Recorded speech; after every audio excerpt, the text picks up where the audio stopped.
you look at those numbers, you can see why they are very close. And right now, Houston Astros are thinking about the Texas Rangers. Now, Billy Butler has had a disappointing first season with the Athletics, but he has been hot as of late, and that's great to see because you hope that he finishes strong going into next year. Absolutely, and that's the most important thing. But you look at these hits, they're all going to go to right field, right center. He's going to hit a home run to center field. These things are all good for Billy Butler. This is what everybody saw when he played for the Kansas City Royals. They expected to see that the first 4 months. It did not happen, but at least right now, he's swinging the bat. A lot of confidence in Billy Butler, and even though the A's really right now struggling as far as the record is concerned, if they can keep him strong at the end of this season going into 2016, it's going to be great for them. All right, pitching matchup tonight, it's Jesse Chavez and Colby Lewis, and the Rangers just 2.5 games behind the first place Astros.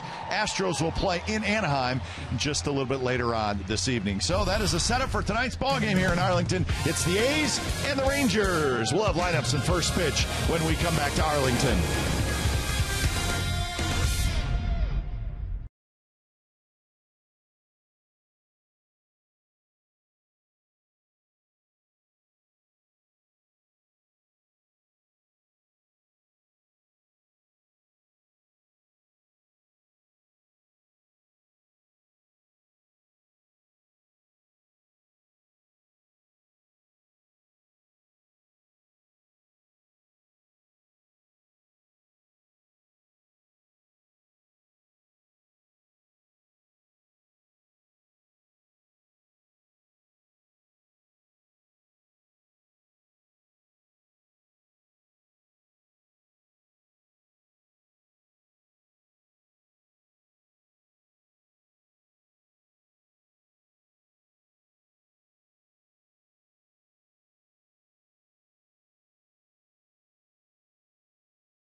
Globe Life Park here in Arlington, Texas. Nice crowd coming in on a Friday night.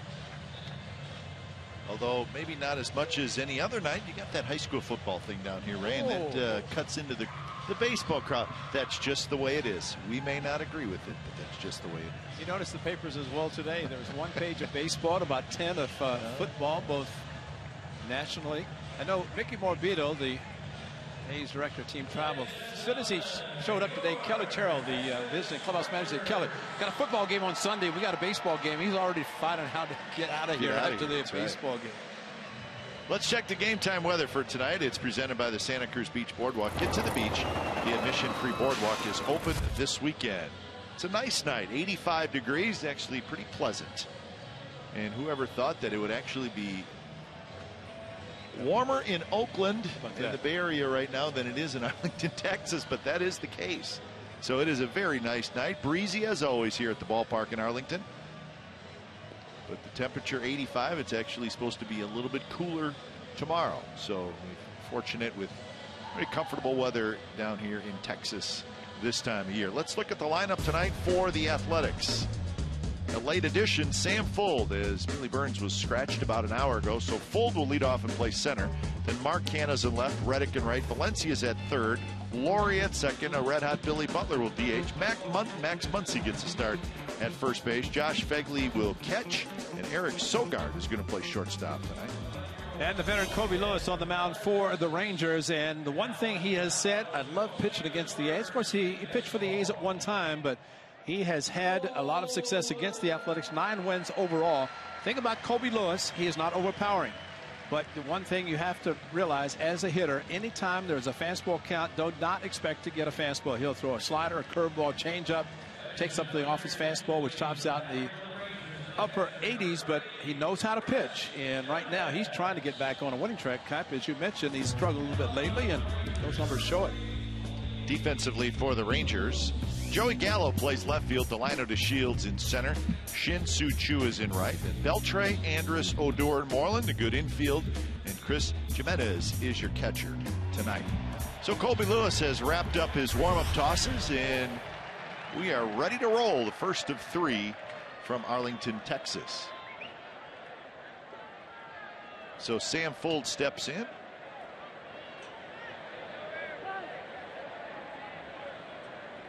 Sam has not played a lot as of late. And unlike Billy Burns, he didn't swing at the first pitch. Sam will take a few more pitches as a leadoff hitter. Billy Burns, as we know, swings at a lot of first pitch fastballs. Beltre playing in. Crosses the diamond and flips it to first, and that's out number 1.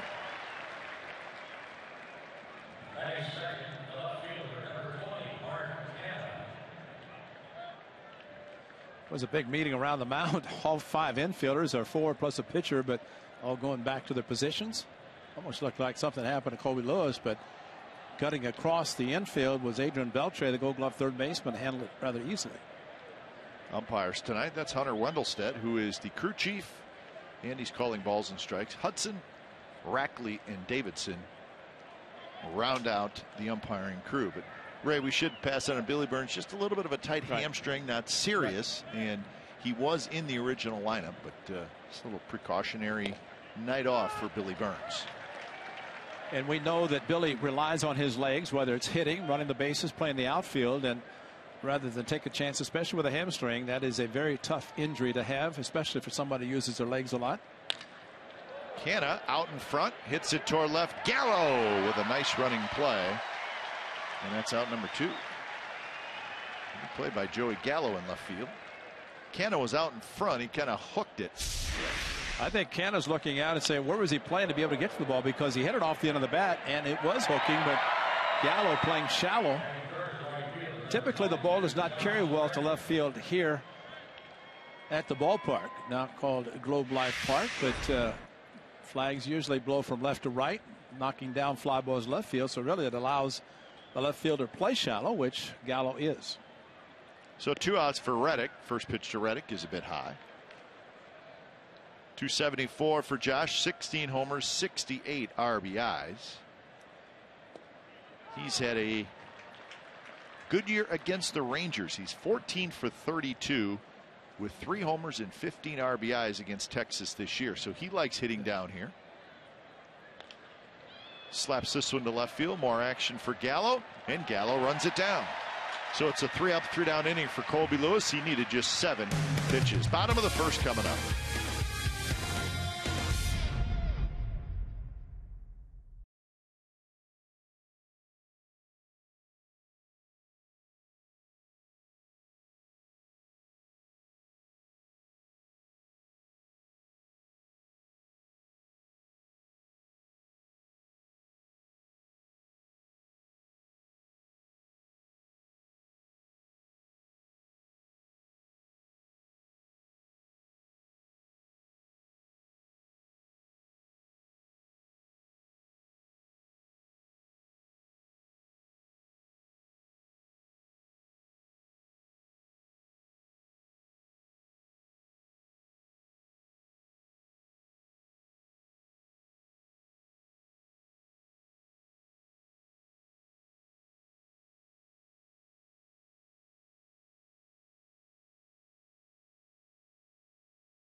Leonard DeShields back in there. That's good news for Texas. He had a little bit of a knee injury earlier this week. Shin-Soo Choo, Prince Fielder, Adrian Beltre. Mitch Moreland, a very solid season, and once again, good numbers against the A's. Odor, Andrus, Gallo, and Jimenez. That's the Texas Rangers starting lineup. Jesse Chavez on the mound for the Athletics. 26 start, and that is great for Jesse because last year after 21 he was sent to the bullpen, but Jesse's first appearance this season was against the Rangers out of the bullpen, and then after he made 4 relief appearances, he's been in the rotation ever since. One of those starts came against the Rangers, and that's a game he got a 12-out save because he went just 5 innings, but the A's bullpen did a great job, and Jesse ended up picking up the win. Defensively for the A's, Canna, Fold, and Reddick in the outfield. Valencia, Sogard, Laurie, and Max Muncy gets a start at first base tonight with Josh Fegley behind the plate. And we should tell you too, Ray, Stephen Vogt is on the trip, and that's good news. I talked to him today, said he's feeling a little bit better, but I think it's going to be a little while before he plays. I think it would be great if he just plays first, DHs, and save the catching till 2016. Yeah, that may be the case when he does get back in there, but he's a little bit better, but he's not running, and he's still walking a little slower than normal, so he's got a little ways to go, but we're glad he's in better spirits, and he is with the ball club, so that's good news. Well, he's one of the leaders on this club, so he wanted to be on this trip. Did stay home twice or 2 days at the Coliseum after getting hit. The worst I've ever seen a catcher get hit. And it's happened to Steven in Oakland, so good to see him upright and at least with the club, even though he may not play, which, to be honest, I hope he doesn't because that was serious. Tap slowly towards Sogard, who charges, throws in time. Delino DeShields is retired. Well, if you don't want to see something serious, close your eyes because Stephen Vogt, this is just something, as he said, at 93 miles an hour, fastball 4-seam down the middle of the plate. How is somebody going to foul it straight down the way it did? But it did, and I have never seen, I mean, and the way he walked off, that's the worst I've ever seen. It's like I said, fortunately he's upright because that was just it's really hard to watch. Coming from a former catcher, well, I think that tells you just how bad it was. But you know, I think the way he described it, and you know, he said you'd never expect a 93-mile-an-hour fastball down the middle to be fouled like that. It's either going to be fouled back, it's going to be hit. Or he knocks it down, and his throw to first is not in time. He short hopped it, but kind of flipped it out in front of him, and then he had to hustle after it. And Choo down the line quickly, and he beat it out. Well, and that's one of the things for Brent Laurie. The short hop, a tough play. You back up, you know it's going to be a better hop at the quickness of Choo. So maybe, in hindsight, looking at maybe charging it instead of having it flip out in front, but did recover. Strong arm, not able to throw out Speedy Choo. And it's a hit for Choo. So here's Prince Fielder.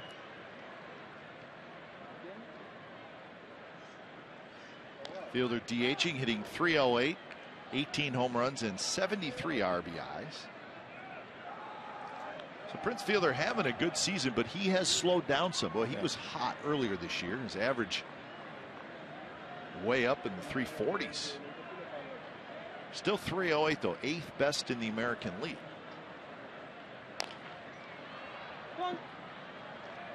Beltre to follow here in the bottom of the first inning. Rangers opening up a big, and I mean big, 10-game homestand tonight. It'll be 3 against the A's. And then Monday, Tuesday, Wednesday, Thursday, the Houston Astros will come to town. So I would imagine this place will be jumping. And then next weekend, the Seattle Mariners come in. So we talked a lot this year about the Rangers and the fact that their home record is not great. It's 32-32. So you're saying, well, that's not very good. But lately, they've been really good at home. They've won 16 out of their last 24 home games. So Not good early at home, but much better lately. We'll see if that continues for them in this huge 10-game homestand. Overall, 73-66 are the Rangers. As we mentioned in our open, 2.5 games behind the Astros in the division. But they are the second wild card team right now with a thin 1-game lead over the Minnesota Twins. And they know they've had the experience in that one wild card game. They don't like that. No. Nobody does really, but the Rangers in 12, they thought they had the division locked up and ended up playing the wild card game. A little bit inside. Angels still in the mix. Angels 5.5 back in the division and 3 back in that wild card. Indians just kind of hanging around, but how about those Twins? Twins are in Chicago tonight to play the White Sox. And a pitch in the dirt, but Prince Fielder swings and misses, and he's retired. 2 outs. It's a good 12-6 curveball that Jesse Chavez is able to throw, in addition to a good cut fastball, 2-seam fastball, bring it back to the outside. Hard curveball. He threw it hard. Nice block by Josh Phegley, keeping Chu at first base, and a big strikeout of Prince Fielder. That's a good curveball. Good to see that breaking that well. And lots of cutters, and he's got a good one. Yes, he does. And for him, he wants it to be eyes down, keep it low. He does not want to leave it in the middle of the plate, as it did to Yasiel Puig in Los Angeles. Move it high to Adrian Beltre. Beltre 261. 13 home runs, 50 RBIs.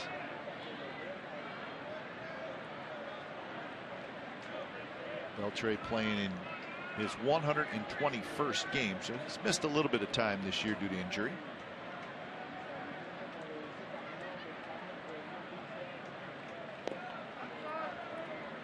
Close pitch, called the ball. Well, that might have blocked. That looked like a pretty good pitch. Yeah, Phegley jumped up a little bit. You know, you start to anticipate and you jump, and the umpire will tell you you don't jump because you're going to block it. And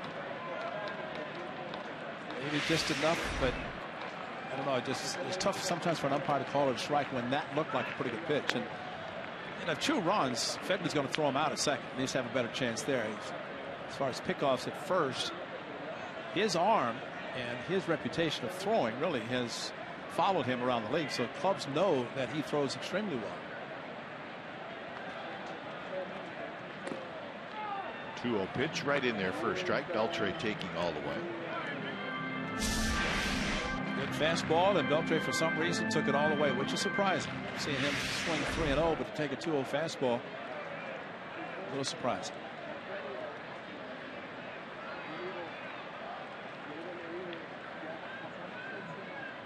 Mitch Moreland is the on-deck hitter.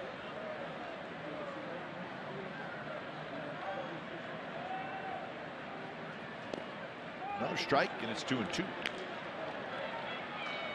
So Josh Phegley give a 3 sign, which is a slider, but it's more of a cut fastball that he throws so well, and as much as he throws it, that's maybe the sign that he's using for the cutter.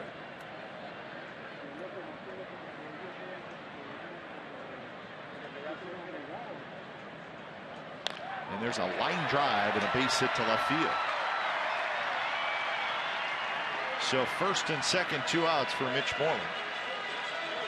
It would have been nice to get Beltre out because Moreland is such a good hitter against the A's especially, but the curveball to Beltre, unlike the one that he threw to Prince Fielder, you know, we have seen Beltre enough to know that he looks for certain pitches, and just thinking about the 2 pitches he took, 2-0 and 2-1, he might have been sitting curveball because he swung and hit the curveball like he knew was coming. And of course, Jesse didn't bounce it like he did to Prince Fielder.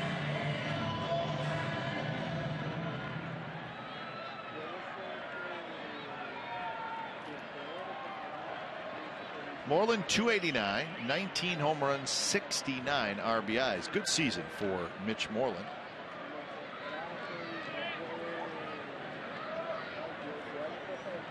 Remember, the Rangers acquired Mike Napoli. And Napoli's playing some. Moreland has never really played full-time against left-handers. He plays some, but good numbers. Well, the Rangers doing what clubs do as they go down the stretch, just trying to add as many pieces as they can, and they have the money to pick up contracts. After Mike Knapp is going to be a free agent. Former Ranger, played well in the postseason for them, and on to Boston. There's Napoli back in Texas.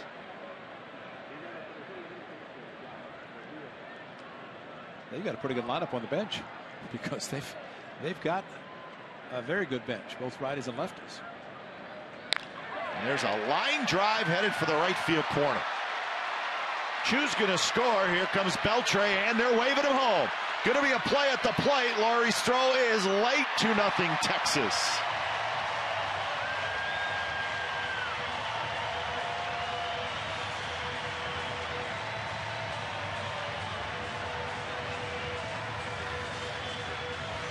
So Moreland with a big hit early in this game. Well, he should have hit it because it was right down the middle. Maybe Jesse trying to go inside with the 2-0 pitch and falling behind Beltre as he did. He singled to keep the inning going, and then to Mitch Moreland down in the corner, and 2 outs, everybody running, and even from first base, Beltre. And Mitch Moreland does it again against the Athletics. He has done unbelievably against the A's in his career. So Moreland now 71 RBIs, and here's Odor. And a close pitch a little bit outside.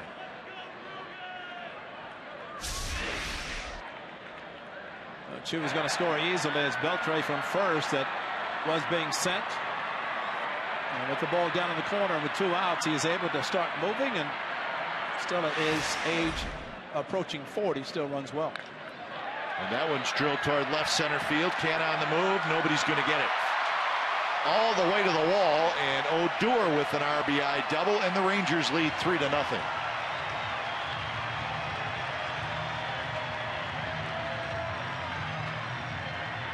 So 4th hit in the inning off Jesse Chavez, and again that one right in the heart of the plate. Well, it's the location. It's unbelievable. We saw Aaron Brooks pitching at the Coliseum and had a tough time against the Astros location. Too many pitches middle of the plate, and that ball hit well enough into the gap and thought it might slice back a little bit towards Canna, but it never did.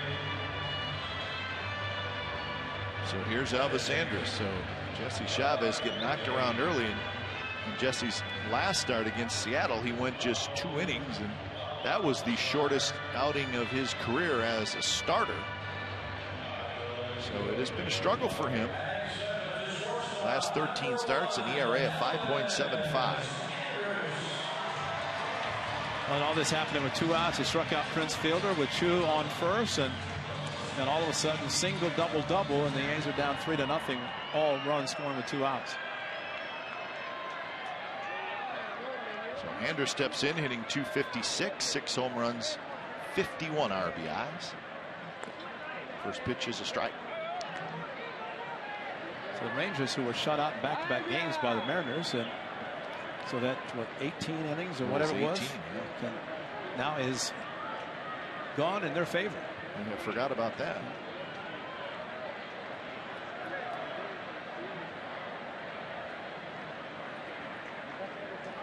One pitch is right there, 0-2. Just finished up a road trip where they went 5-5. But in the 10 games, they were shut out 4 times. And in those last 2 shutouts, they had a total of 5 hits. 4 in one game, 1 in the other. And tonight they have 4 here in the first inning and 3 runs. Sogard, a big hop. Throws low, and Muncy digs it out. Side retired. So 3 runs on 4 hits for the Rangers. We've played 1 in Arlington. Texas 3, the A's nothing.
Bay rivals from September the 25th, that's a Friday, through the 27th, a Sunday. Come out and support the green and gold as the A's close out the year's home slate. Get your tickets now online at athletics.com/tickets, or you can call 851-0638-GO-A's. 510-638-GO-A's. So the Rangers with a 3 spot, and they lead 3-0. Valencia to lead it off. Valencia, Laurie, and Butler against Colby Lewis. Lewis breezed through the first inning on just 7 pitches. Well, Lewis does not take time. I mean, he gets the ball and throws. It gets in a nice little groove and a rhythm. And from his standpoint, that's the way he likes to pitch. And from a hitter standpoint, with the pace of the game, kind of rules that they have now, it kind of eliminates a possibility of a hitter slowing him down. That one's driven toward right center field, but Chu got a good jump, and he gets over there to make the catch. You see that ball sliced back to Chu, where the ball that Odor hit to left field never sliced that much. Lewis has retired the first 4. There's the struggles as of late. Last 3 starts, 0-3, and he's allowed 15 earned runs in 15 2/3 innings. So he needs a good start. And I think there's a lot to be said about the confidence, the feeling that a pitcher might have when he's facing a team that he's had success. And I know, talking to him in Oakland, he said, I'm really sorry that I'm not facing the A's in the series. And I said, they're not, because he pitches so well. He does. But I mean, just the fact that he knows that, and he struggled for 3 starts, giving up a lot of runs like you mentioned, and probably knowing he's going to face the A's in the first game of this big series. He's 9-4 with a 3.08 ERA in his career against the A's. 23 starts. This is his 24th.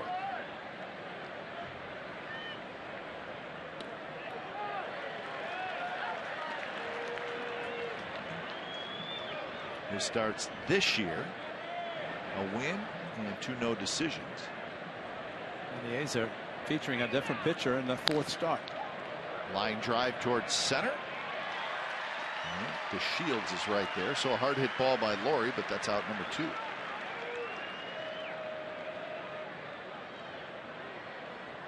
And here comes Billy Butler. Well, Colby Lewis will be a free agent at the end of this year. Interesting. He's 36 years old. You get the feeling he's kind of the leader of that starting rotation in the pitching staff. His 9th year in the big leagues. He's a 14-game winner.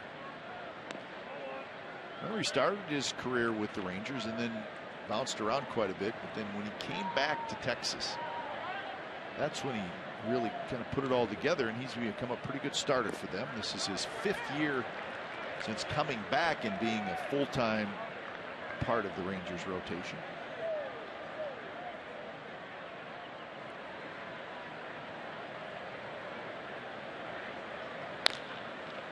On the ground, right to Odor, and that's 6 up, 6 down for Colby Lewis. Bottom of the 2nd coming up. Rangers 3, A's nothing.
you just might see yourself in an upcoming broadcast. It's all brought to you by T-Mobile.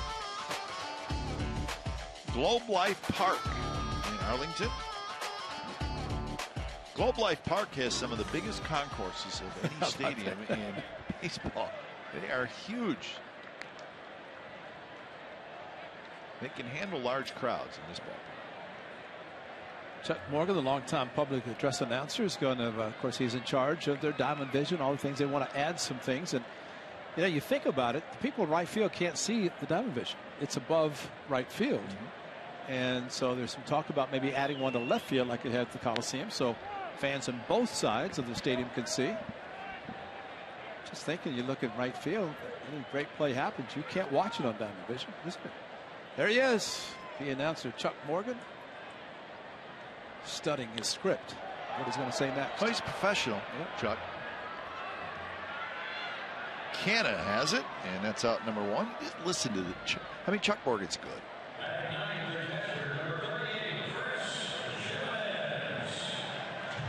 That's a voice. That's just a professional. That voice kind of is going to put him in the Tennessee Radio Hall of Fame next year. He's down in Nashville. It's where it started. Here he is with that same voice of Texas Rangers. If you need to know what's going on, go to Chuck Morgan. One away for Jimenez, the catcher. Well, speaking of crowds, you mentioned it briefly about what's going to happen on Sunday, but the Dallas Cowboys will be playing a night game on Sunday night. And that will start at a little after 7 o'clock.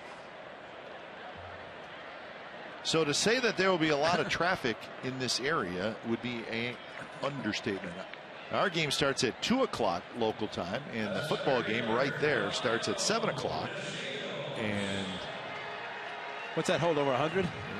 And they share a lot of the same parking lots. Kind it's the first time I've ever picked up a local paper knowing that they're playing on Sunday, and they had a special section to talk about parking. That if you come in at a certain time and you show your Ranger ticket, you have to pay a certain amount. And if you come later, you're going to pay a lot more to watch that game over at the big stadium. It's called Rangers rate or Cowboys rate. That's right. And it's a big difference.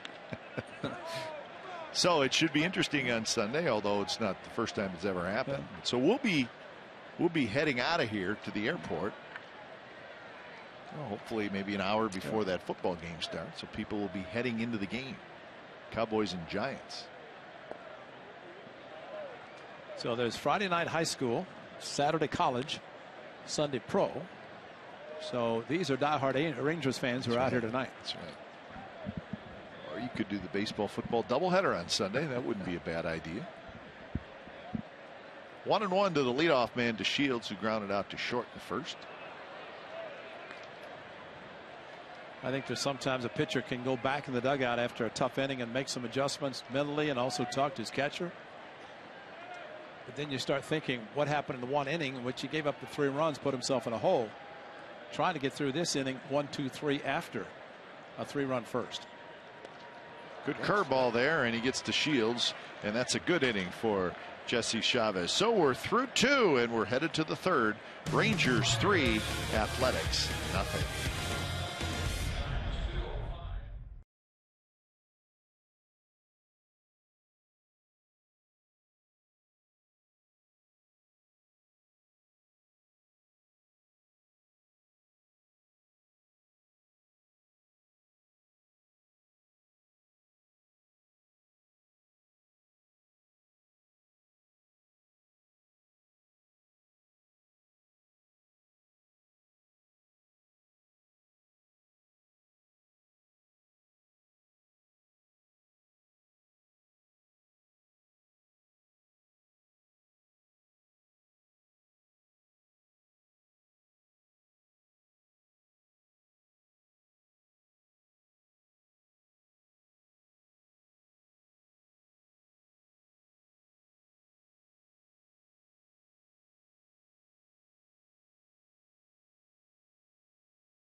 .com as our A's insider Joe Stiglitz provides wire-to-wire reporting for this 2015 season. He's got breaking news, video, special features, and more. It's only on CSN California. Max Muncy to lead it off, trying to get something going against Colby Lewis, who has retired the first 6 A's. And he's thrown, at least in the first 2 innings, just 16 pitches.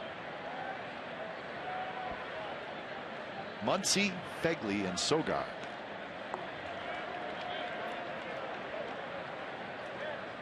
Max Muncy just brought back up to the big leagues.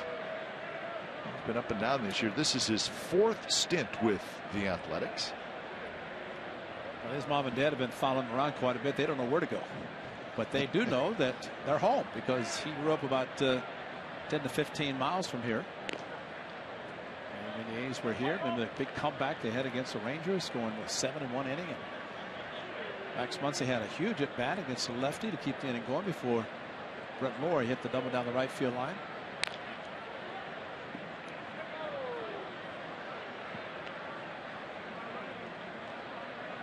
Two and 2 the count to Muncy.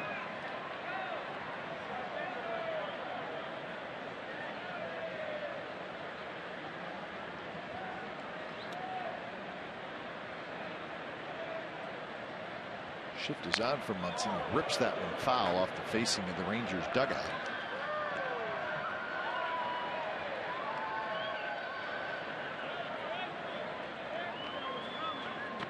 Muncy this year with 83 at bats. He's got 18 hits, 8 doubles, and a couple of home runs.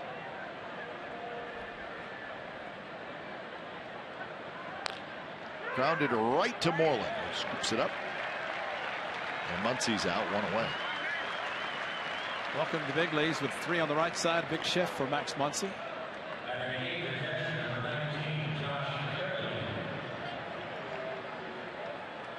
So that'll bring up Fegley.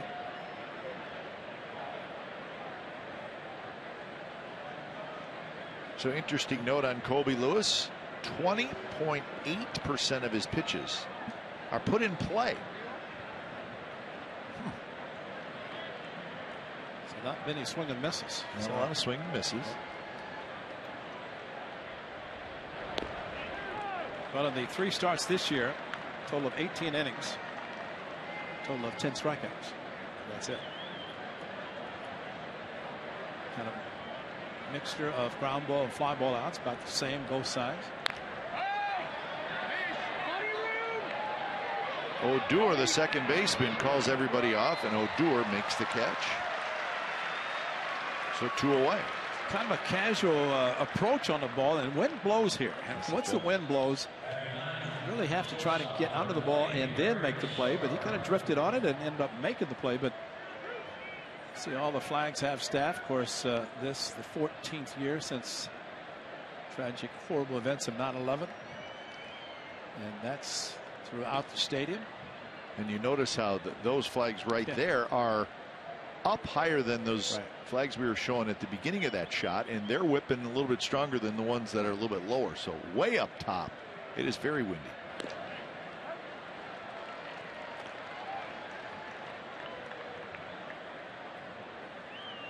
Oh, 1 to Sogard, hitting .242, getting a start at shortstop tonight.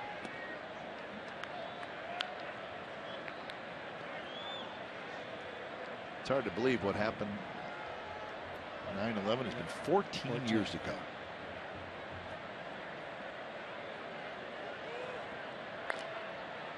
I know what happened on 9/10. They faced the Rangers at the Coliseum, and Barry Zito threw a gem. And Barry Zito's name comes up because, unfortunately, he had an injury this season. He might have had the opportunity to come up and end up spending some time on the disabled list, but he had a curveball working so well on that 10th of September that Tom Grave, who was doing the radio or the TV for the Rangers, came in the booth with a white flag and said, "We have no chance," because it was a knee buckling curveball, and they had some great hitters on the club at the time. So another 3 up, 3 down inning. Colby Lewis has retired the first 9 A's hitters. Bottom of the 3rd coming up. Chu to lead it off. 3-0 Texas.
pennant races in true HD quality on MLB.com Premium. Watch every out-of-market game live on more than 400 supported devices. Real-time highlights, live look-ins, pitch tracking widgets, and more. Visit MLB.tv today.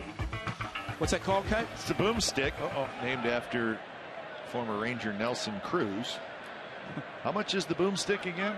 What's the price on that? $25? $26 for the boomstick. Well, he brought out the boomstick in Seattle yesterday against the Rangers. Jesse Chavez 25 in the first, 8 in the second. They're still trailing 3-0.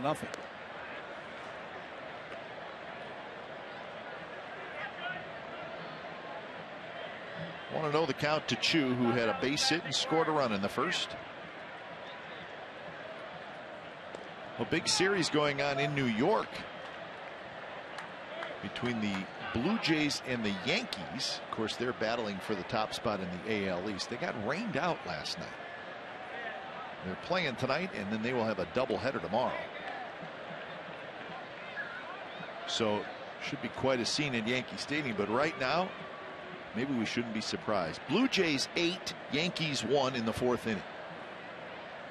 Blue Jays scored 5 times in the first inning. Donaldson hit a homer. Smoke hit a homer. Encarnacion is homered in that game. Encarnacion's streak continues of getting on base. I guess he's into the 40s, right? Yeah, he's just going like crazy. It's a strike, 3-2. Donaldson's home run was his 38th. Encarnacion's home run was his 31st. So 8-1 Blue Jays. And Toronto has a 1.5 lead over the Yankees in the East. The Yankees are the #1 wild card team. Well, if they scored 5 in the first inning, that right field crew barely got the roll call done before. Well, Donaldson, the first guy got a double. Donaldson then hit a homer. So 2 batters into the game, it was 2-0. They weren't even halfway through the roll call. They were not. No. Well, it's too bad, too. Mark Teixeira is out for the season. Yes, he is. Found out they had a fracture in his leg. Good pitch there as Chu swings and misses. Strikeout number 3 for Jesse. A good cut fastball down and in. See the ball move right at the end. Took a little bit off, and Chu swinging over. You can see the grip and the spin, the rotation of the ball coming out of the hand of Jesse Chavez. Man, after Odor's double, Jesse retired 5 in a row. And that was, of course, after getting Andrus on a ground ball to short. Nice pick by Muncy. And then something happened in the dugout because he has come out and thrown very well. Base hit. Sogard with a heck of an effort. Just could not quite get it. Shift was on, but Prince Fielder got it through. Well, there you have it, Cat. You struck him out on a curveball in the dirt. What does he throw first pitch? Trying to throw the curveball in the dirt, but he hung it. So there you have 8 batters between Prince Fielder striking out on the curve. And then it comes back up. Great effort by Sogard with a shift. And comes up with it. Might throw him out, although Prince Fielder, even though he's big, can get down the line quite well. But that's one of the problems with the curveball. It can be thrown great. And in the dirt, maybe for a strikeout. Beltre hit a 2-strike curveball, and now Prince Fielder hit it. So Beltre will hit. He had a base hit in the first inning to extend the inning.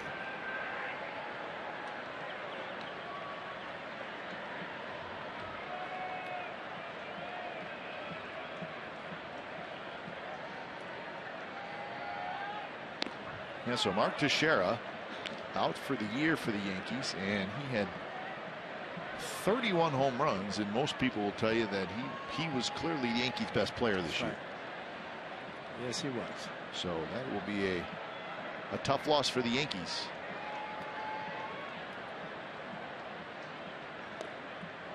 Switch hitting power hitter, especially from the left side at Yankee Stadium, the short porch in right field. And his swing and his setup was perfect for Yankee Stadium. Open stance and a lot of power. 2-1 to Beltre. Short lead for they're at first. Astros and the Angels will get underway in a little over an hour. It'll be Keuchel and Weaver. So that's a big series. An opportunity for the Angels. See what they do with it. It's the first of 3. Keuchel will be looking for his 18th win of the year. And for him, trying to get his ERA below Sonny Gray's, it was Sonny Gray pitched against the Astros, 7 shutout innings, and his ERA dropped below that of Keuchel. Keuchel, of course, now pitching tonight, and they're not pitching head-to-head in the same games, that is. Sonny at 2.28. Keuchel at 2.29. Yeah. So that could change one way or the other. Actually, Keuchel's could go up. But there's how they stand right now. Casimir with Houston as well. Chris Archer, what a season he's had. And under the glove of Valencia, and it's into left field. It's one of those balls that almost looks like it picks up speed right on that hop right before Valencia was going to field it. Shot past him. I'm thinking he could take it to the side. Prince Fielder was on the move, so they're not going to force him at second. The infield has a tendency to play hard here, and you're right, it looked like it picked up the speed right there. It put the glove down, stayed under it.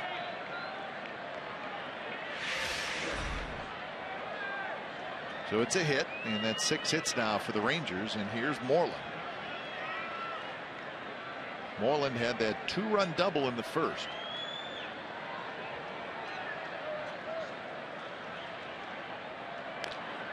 So that was not a hit, Ray. It was an error.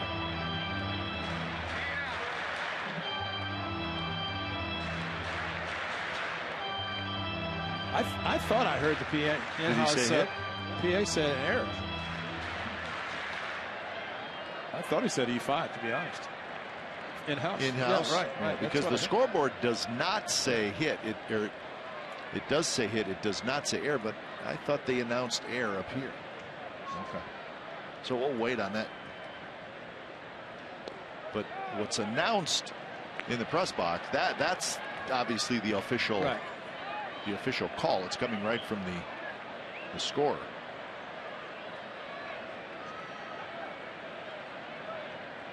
Well, if they put E up there, it's probably going to be a call to the press box from somebody in the Rangers dugout or later.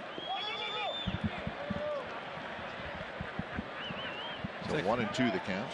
That's a good block by Josh Fager. Curveball again, similar to the one he struck out Prince Fielder. This one out in front of the plate, and well, that's where you really have to concentrate on blocking. You can't think about catching, especially one that bounces that far out in front of the plate.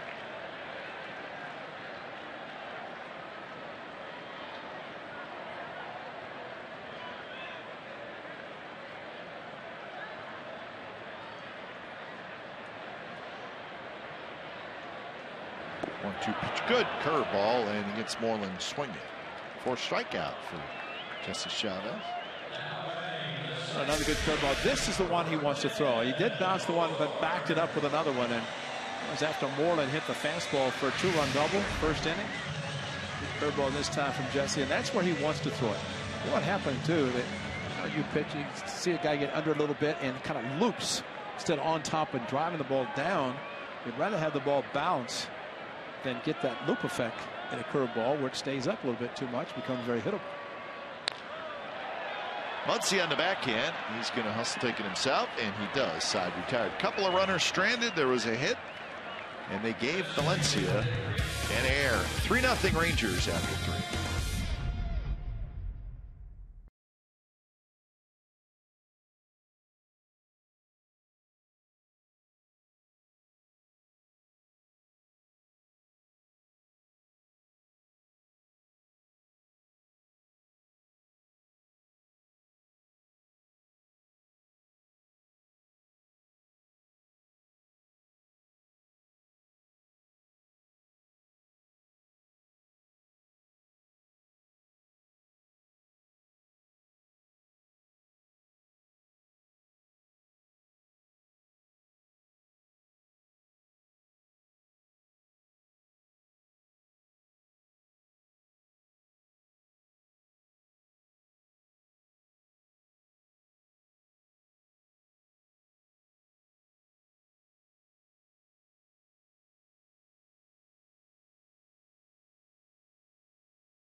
Rangers Nutrition, now with 25 Bay Area locations. Come visit our newest stores in Pleasanton and Gilroy. Beautiful look outside Globe Life Park on a Friday night in Arlington. And the Rangers, in the heat of a pennant race, lead the A's 3-0.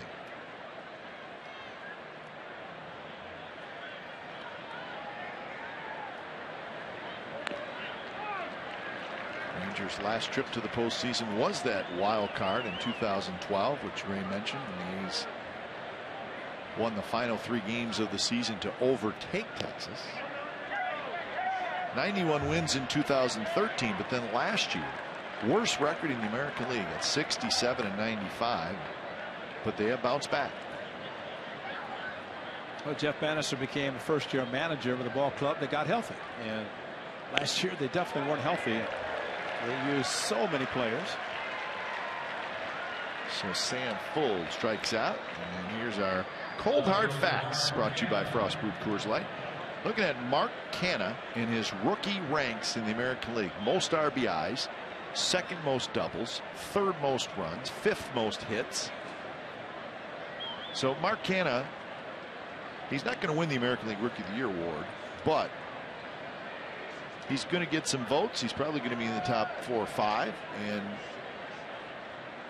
that's good enough for the A's, because he's getting his shot here second half of the season to play every day, and he's really done a nice job. Overall, he's playing in his 105th game on the season. And this one's driven to right center, hit well. DeShields is back. Chu is back, and Chu makes the catch. There's a slight collision.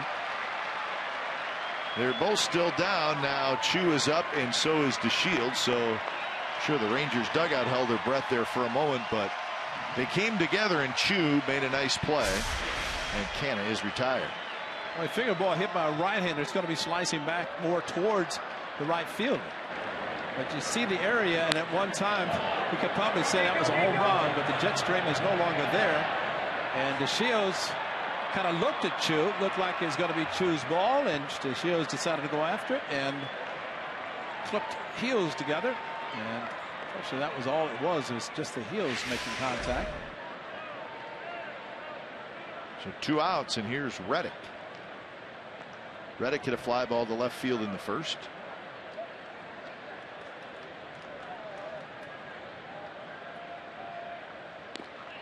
Fastball at 87, and it's in there for a strike.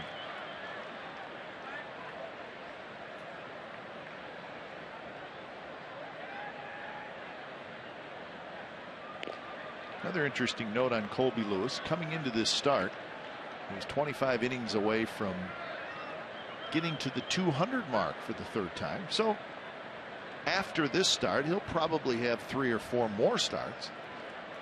And he's got a pretty good chance to get to that 200 mark. This one's looped into center. DeShields with a diving play. And that'll do it for the A's in the 4th inning. So a very nice play by Delino DeShields in center field. 12 up and 12 down for Colby Lewis. Bottom of the 4th coming up.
Fans purchase a regularly priced 18-seat suite to watch the A's take on the Texas Rangers September the 22nd, 23rd, or 24th. And everyone in your suite will receive an A's replica pullover. For more information, call 510-638-GO-A's or visit athletics.com/pullover. It's a good deal. That's a great deal. Yeah, those pullovers are great. You get a suite, luxury suite to enjoy baseball. Has some nice food and beverages. And just visit. Don't have to sit down. You can stand up, move around, and get a nice pullover.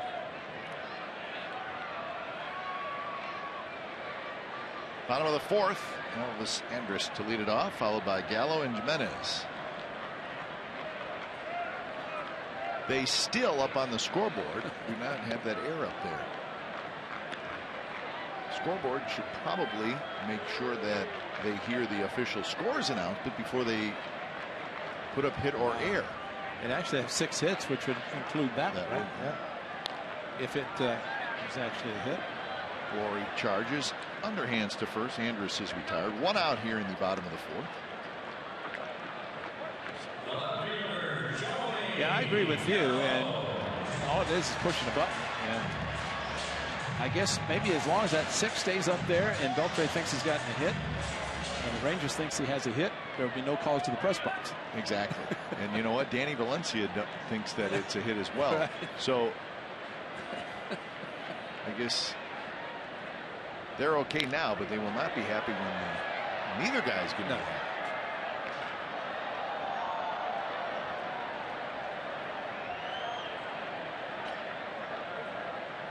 So he keeps looking up at the board.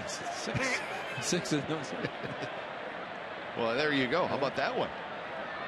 That's at third base, and that's a pretty incredible streak. So obviously that stretches past his time with the Athletics. I think it's going to be okay because that's going to be changed. If it's called an error, I would think it's going to be changed because somebody's going to complain.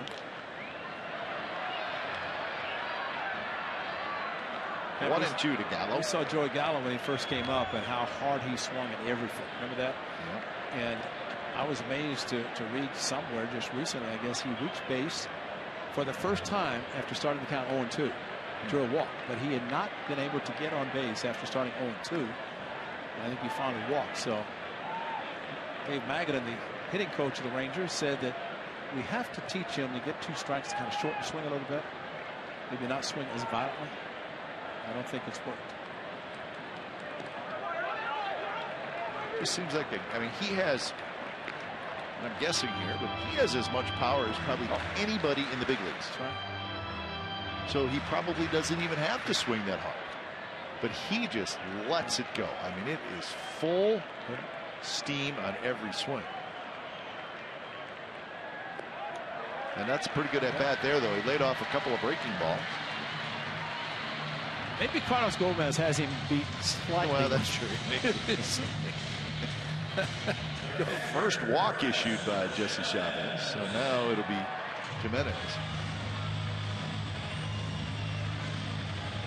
Twins and the White Sox are scoreless in the top of the 4th inning in Chicago. I told you earlier, the Twins just 1 game back of these Rangers. Maybe a team in the Twins that's not getting enough recognition for where they're at in the standings.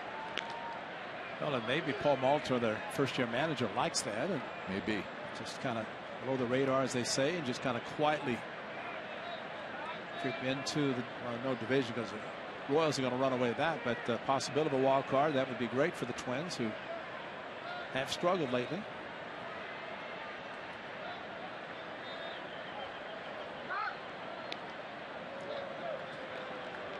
There's a couple of rainouts yesterday in baseball, which forced that doubleheader in New York tomorrow, and also a doubleheader today at Wrigley Field. The Cubs and the Phillies played earlier today.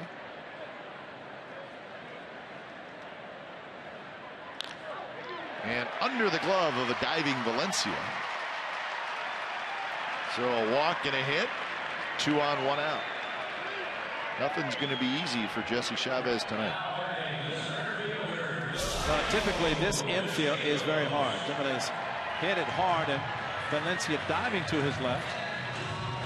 But you hit the ball on the ground, it's usually going to pick up some speed. Looks like artificial surface. Valencia to his left, the ball under his glove, really well out of his reach.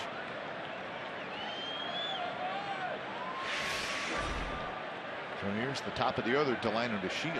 But I brought up that Cubs game only because Jake Arrieta pitched and he won again. So 19-game winner. He's a 19-game winner, and I think he's inched his way into a very, very legitimate Cy Young candidate. He is now 19-6 with a 1.99 ERA. And everybody's kind of saying Zach Greinke. Greinke is 16-3 with a 1.68 ERA. So a little better ERA, 3 less wins. And a pretty good story about the Cubs. Yeah, you just know, because it's been so well. We know that the history, 1908, last World Series. All of a sudden, you start looking at their seasons, and those are the two favorites, along with Kershaw. But all of a sudden, it's not such a ridiculous thought. Gallo's trying for third, and he's safe. So the ball just squirted away from Fegley, and Gallo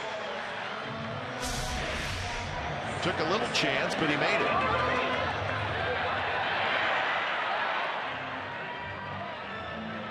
A hurried throw by Fegley took it up the line a little bit, out in front a little bit. No tag ever applied by Valencia. That's going to be a wild pitch, advancing, letting the runner advance, and got out in front of it, just hit the glove hard. He looked up to see what the runner at first was going to be doing, and then took a shot at third. So now runners at the corners, 1-1 the count to Delino to Shields.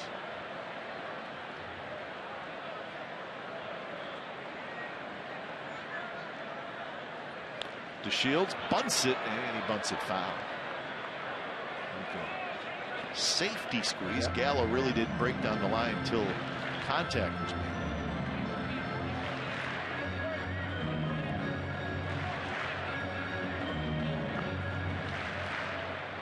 Well, DeShields' speed, it was surprising that he would do that, because even if it's a ground ball, infield playing halfway, at least they were, in the event of a ground ball. You can see that the bunt hits, they have a bunch. They lead the league. The Rangers do. They have the most sacrifice hits. But DeShields, very difficult to double up unless it's hit hard at one of the infielders. And DeShields left Monday's game. He was sliding into third base late in the game. Banged his left knee, sprained it a little bit, so he has not played since then. Rangers were worried that it was going to be DeShields out for a while, but he missed just 3 games. Abad starts to throw. Jesse Chavez, lots of pitches, lots of trouble so far, trying to keep it 3-0.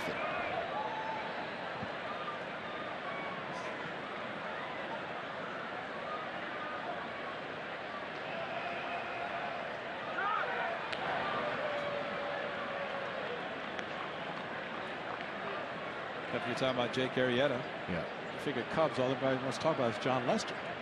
And coming out of nowhere, Arrieta from the Orioles to the Cubs, and probably if there's a 1-game wild card game, he's probably going to be the starter unless it does not work out as far as down the stretch, down the end of the season.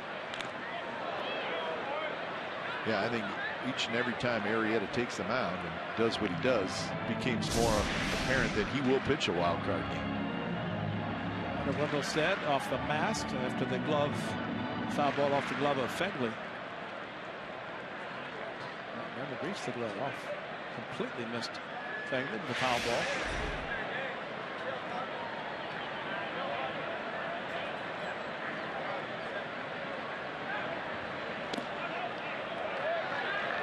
Close pitch. Now it's 3-2. See if Jimenez, the runner at first, goes. Against the Angels, similar first and third, although 2 outs, and right-handed batter Josh Fegley came up throwing. DeGrom was pitching, and the runner stole second. Of course, Kong walked home on the double steal. But you have to to come out to throw, you have to look the runner back to third base. And, you know, the peak, you actually have to turn your head in the same motion as you're coming out from behind the plate to freeze the runner third. Because as Cron did with the Angels, as soon as Fegley lifted his arm to throw to second, he took off the plate. And Gallo, as we have just seen, pretty aggressive on the base paths. And his runs. And the ball's hit to shallow left. Canna coming in. It's Sogard going out, and Sogard makes the catch, gets it back in quickly, and keeps Gallo at third. So Sogard hustled out there and made the catch. And that's good play on Sogard's part, because he knows, being a base runner himself, that if an infielder has his back to the infield, as the runner Jimenez was running, but he knows the runner at third is thinking, I've got a chance if he doesn't unload quickly. Sogard immediately caught, threw the ball back in, and maybe just kind of threw towards home plate just to let Gallo know that he was getting rid of it quickly. No chance for Gallo, even though he thought about it. Had to stop and get back to third. So big out on the Shields. Good play by Sogard. So now Chu will hit. Chu a single and a run scored in the first. And he struck out in the third. Grounds this one to Sogard. Jump throw to first. Got him. Nice play by Eric Sogard. Took a hit and a run away from the Rangers. So good inning for Sogard defensively. Fifth inning coming up. It's 3-0 Rangers.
Eric Sogard, watch his plays. He has to go to his right, jump, throw, one hop. Nice pick at first by Max Muncy to get Chu and save a run.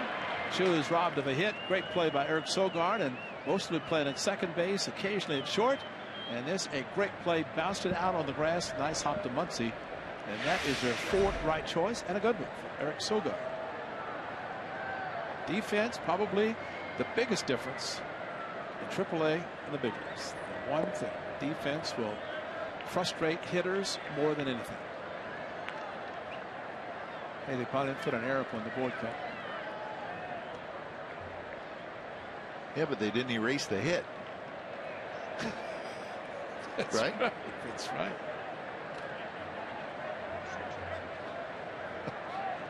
There's the breakdown of outs for Colby Lewis. A's don't have a hit yet. That one's hit very hard, but a nice play by Odor. Fires to first, one away. Colby Lewis pitched against the A's on June the 25th here, and the first 4 innings gave up just 1 hit. And then the A's got to him, and the A's got the bullpen, ended up winning the game 6-3. But in this game, a nice play in right center. It's caught by Chu and touched heels with the center fielder DeShields. DeShields with a nice diving catch, even though he might have broken back initially, but still did a good job. 11 balls thrown. It's unbelievable. distribution. Plus, it's keeping the pitch count down to where he doesn't have to worry about 4 or 5 innings. No, just 41 pitches with 1 out in the 5th. And it's 0-2. Sinker at 87. And Laurie arguing with Hunter Wendelstedt. Let's see. What do you think? Well, inside corner, that's where Jimenez is set up. Just a question of the height and the sinker that Colby likes to throw down and in. So a waste pitch curveball.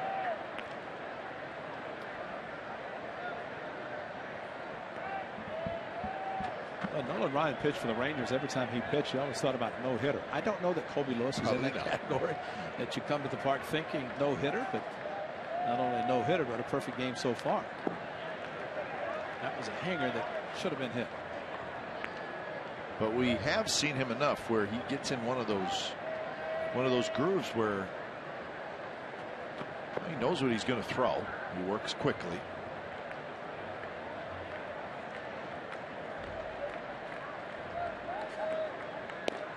Outside corner, strike 3 call.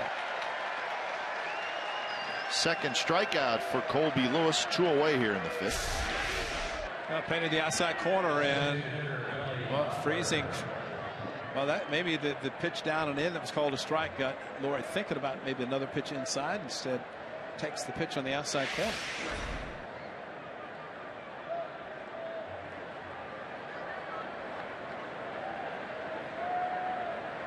First pitch to Butler is hit high in the air right at Chewin Wright. And that'll do it. A's do not have a hit through the first 5 innings. Bottom of the 5th coming up. It'll be Fielder, Beltran, Moreland. 3-0 Texas.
Father-son home runs, the combo. Bobby and Barry Bonds with over 1,000. Then the Griffey 782 and Cecil and Prince at 625.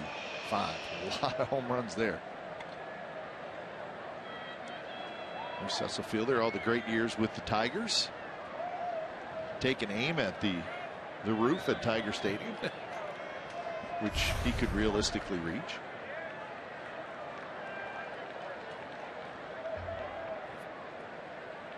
Well, the Tigers in the news, not that Dave Dombrowski, the president, left.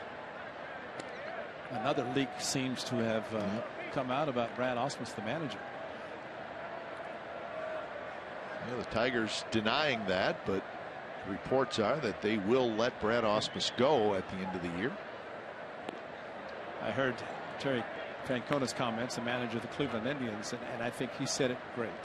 He said if that leaked out, somebody should be paraphrasing, kind of ashamed of themselves because it's really unprofessional. It's not fair. Yeah, to have a manager with still 3 weeks to go in the season, you start getting those rumors, and now he's got to deal with that. And I agree with Tito that, it's like Don Orsino, play-by-play for the Nets and the Boston Red Sox. That's another one that's a little hard to figure out in a different kind of business. And Prince Fielder strikes out for the second time. 1 away here in the bottom of the 5th.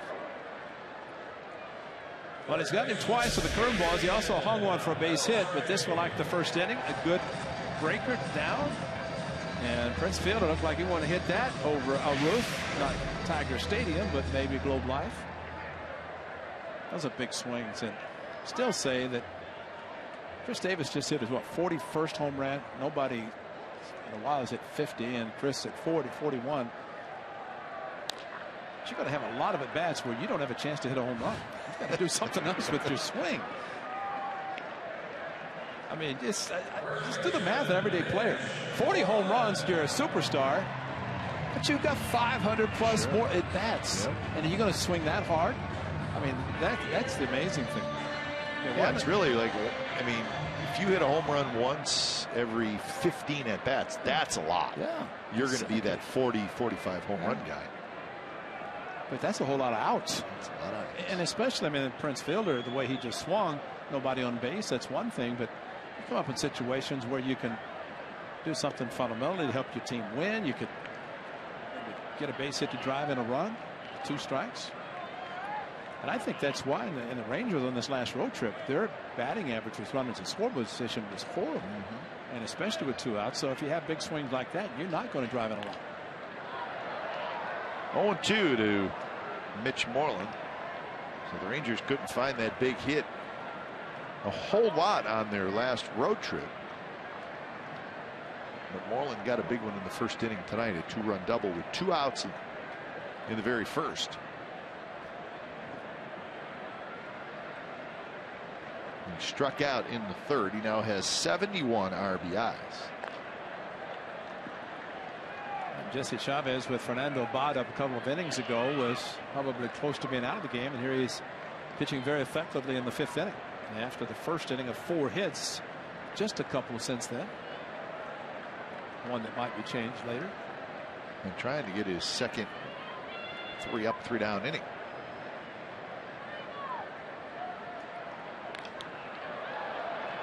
Hit well to left. Canna spins around, gets back. He's got it.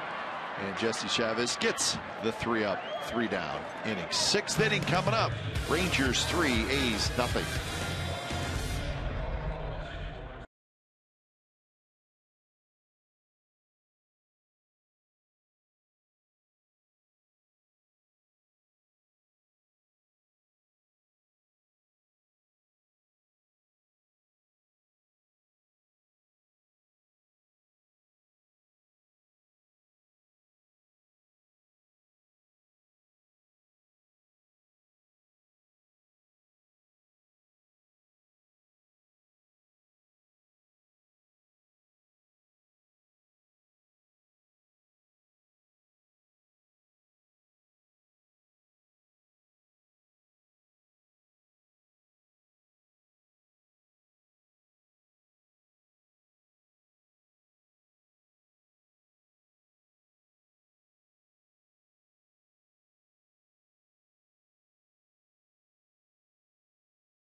Home of the official post-game show of the team, Sunday to Sunday.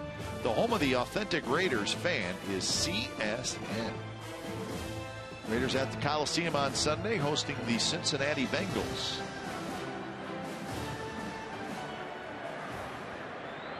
Raiders signed Aldon Smith today. Controversial move. Aldon Smith has had a few problems with the law. 3 in a short amount of time. Yeah, yeah. Very short. He signed with the Raiders today. The story right now is the A's do not have a hit. And it is the 6th inning, and they do not have an ace. 15 up, 15 down for Colby Lewis. The thing is, Colby Lewis is in that category of pitches per inning that would equal a complete game. There it is. And it's caught by Odor. A sensational play with a no-hitter on the line. Why is he playing that deep? That is unbelievable. I mean, that's a shallow right fielder. I mean, I can understand the shift to the ground ball. Look where he's playing, and what a jump he got on a ball that I thought surely was going to drop in front of 2, and Odor comes out and makes the play in shallow right field. What a play, and wow, you're looking at sensation. At this game and the way it's going, and those zeros on the board, and I count 3 plays right now that have prevented the A's from putting a base runner on. I didn't think there's any chance it was going to be caught. I thought it was top spin. It was going to drop in front. So 1 away here in the 6th as Fegley steps in. Fegley popped out to Odor in the 3rd.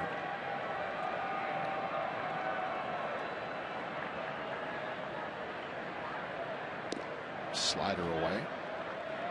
Blue Jays leading the Yankees 9-2. That game in the 6th inning at Yankee Stadium.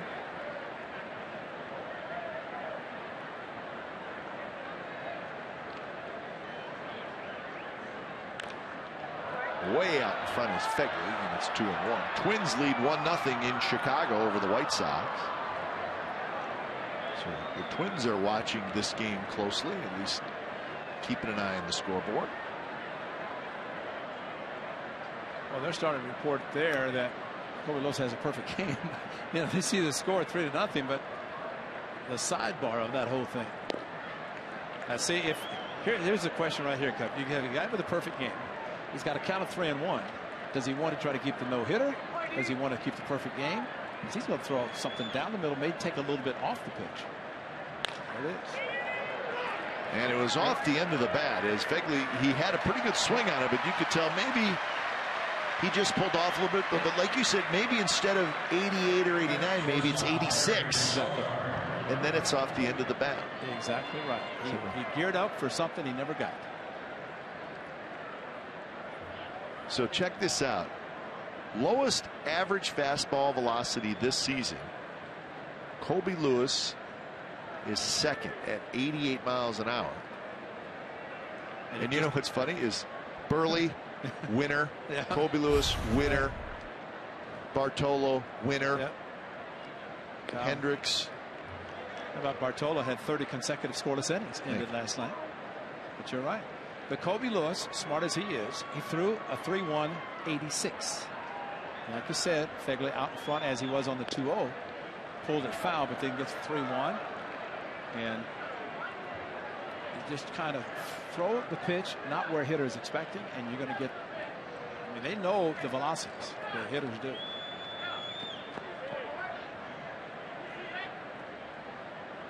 Two 2-0 to Sogard, who hit a fly ball to center field. And I don't know what the average velocity is on fastballs in the major leagues, but I got to believe it's 91, somewhere in that area, 92. I don't know. Yeah, it's rare to see somebody under 90. So you throw a fastball at 86 when a hitter's thought is, well, the average fastball is 91. That's a significant difference. And that one's hit to right. Chu going back. And look at that one. 86 miles an hour right down the middle. Sogard is retired, and that is 18 in a row retired by Colby Lewis.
This was the first inning. 2-out, 2-run double by Mitch Moreland to get the Rangers on the board. That made it 2-0. And then the very next hitter was Odor, and he ripped one to the gap in left center field. So a couple of big doubles in the very first inning, and it made it 3-0. And the story now is the fact that Colby Lewis has a perfect game through 6 innings. 3-6-0 for the Rangers, 0-0-1 for the Athletics. So maybe she can bring the A's some good luck with a hit. I think the thing about Colby Lewis facing Fegley and Sogard, both hitters going 3-1. Yeah. So you have to wonder, and he's not one that throws a lot of pitches or stays in a game to throw a lot of pitches, but his pitch count is very low right now, which is going to help him. Main thing is for the A's and Jesse Chavez to keep it right here to at least give the A's an opportunity to come back the last 3 innings. Odor steps in. It'll be followed by Anderson Gallo. Not forget about Jesse Chavez settling down nicely after that tough first inning where he gave up 3 runs and 4 hits. Since then, he's given up just 2 hits and no runs. So he's really pitched pretty well. I mean, he's thrown a lot of pitches, but a lot of that was that first inning when he threw 25. Kind of reminiscent of the Yankee game that he had earlier in the season that spoke to him, that threw 42 pitches in the first 2 innings, but ended up winning that game. Bullpen's been active all night, at least about the last 4 innings with Chavez pitching.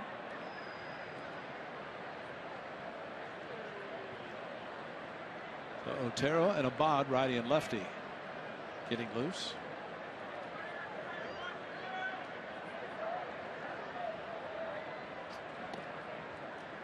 Curveball spins outside.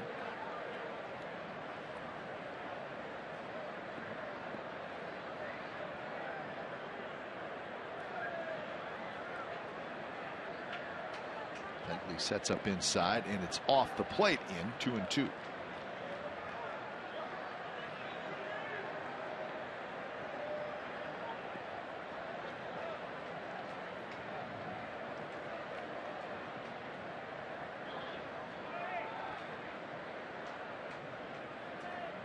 To go along with the double, Odor grounded out in the 3rd inning.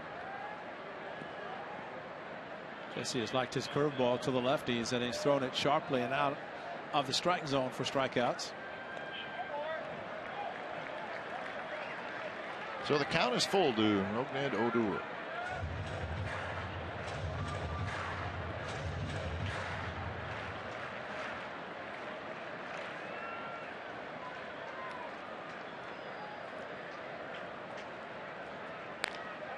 Hit hard, but foul. Hector Cruz is the first base coach for the Rangers.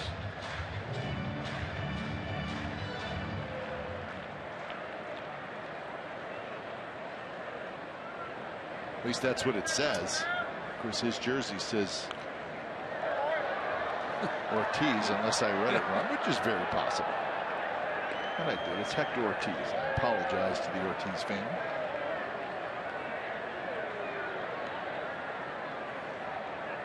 I wear my glasses during the pregame, but I usually put them away. Maybe I should just leave them on.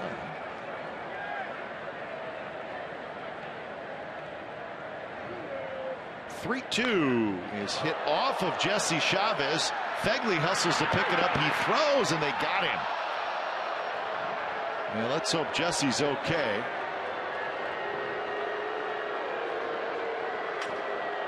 It hit him pretty square. It rolled back toward home plate. Fegley made a terrific play. Almost to the point that they're going to check the play at first base while the A's will check on Jesse Chavez. And boy, it did hit that hard to come all the way back to Fegley, and a bang bang play at first. And that curveball that really is out of the strike zone. And I don't know if he got him on the right arm as he protected himself, or on the right hip, right leg. Placed on the right side as he turned.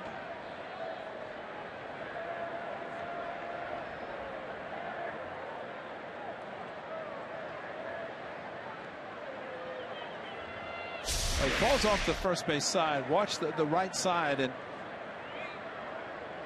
Maybe on the right hip. Right hip. Looked like he got a right hip bone for it to come all the way back. He put his hand down, so by not hitting his hand or his arm,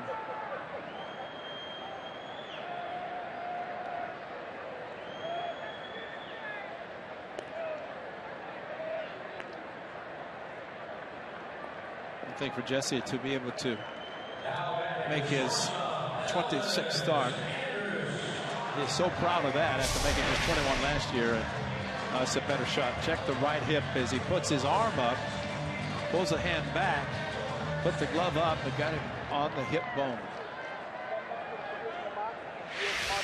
That's why it carried all the way back towards Fegley, and he made a great play to get the runner Odor. Heck of a way to get an assist. Pitch to Andrus. Is hit in the air to left and hit well. Canna's back. He's going to get there. 2 away. When you mentioned the career high, Ray, in starts and innings pitched for Jesse Chavez, and that's a good sign. It has been a little bit of a struggle in the second half for him. You always think about a bases loaded, nobody out. The ideal is a ground ball for a 1-2-3 double play. How about a 1-2-3 put out? Yeah. That's a bad way to get an assist, and that's what happened with the ball off the right hip. But Jesse, a couple of warm-ups and said, I'm ready to go. Might be his last inning anyway, considering where his pitch count is, but the way he's continued to pitch, be number 90 coming up. As you mentioned, he went just 2+ innings through 60 pitches in that start, his last one. And it's 0-2. So a curveball for a strike and a changeup for a swinging strike.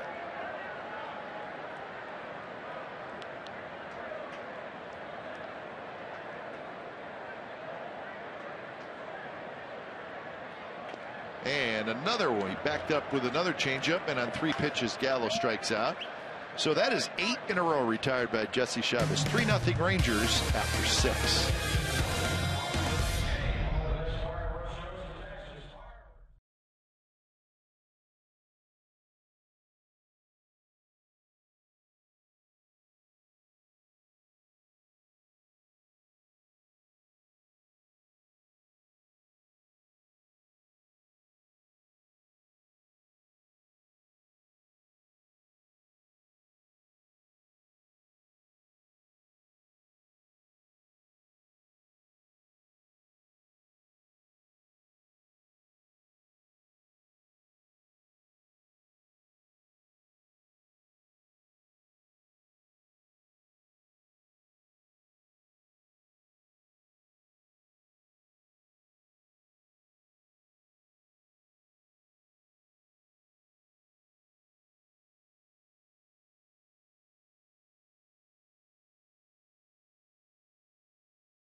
As promised, we have selected the Data Strong fan photo of the game. Tweet your strongest fan photo to CSNCA Data Strong fan, and you just might see yourself in an upcoming broadcast. It's brought to you by T-Mobile, and tonight's fan photo is from David Will. So we appreciate the photo. It just looks like a day game at the Coliseum. I'm just taking a guess there. It's a night game in Arlington tonight, and it's 3-0 Rangers, and the A's do not have a base runner. Not a hit, not a walk, not a hit batter, nothing. Third time through the batting order. How about that? So look at the breakdown. 59 pitches, 40 strikes. So bunt, Sam, bunt. Still early enough you can bunt. Can't do it in the ninth. First pitch is hit hard, but right to Andrus, who has it. 1 out.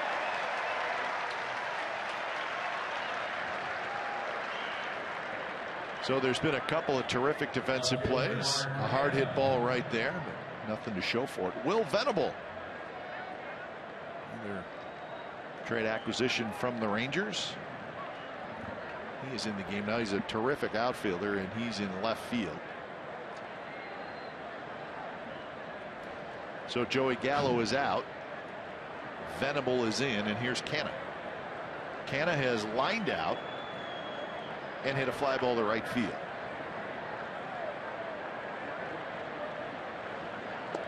The fly ball to right field was that deep drive to right center that DeShields and Chu came together on, and Chu made the catch with just a slight collision on the warning track in deep right center.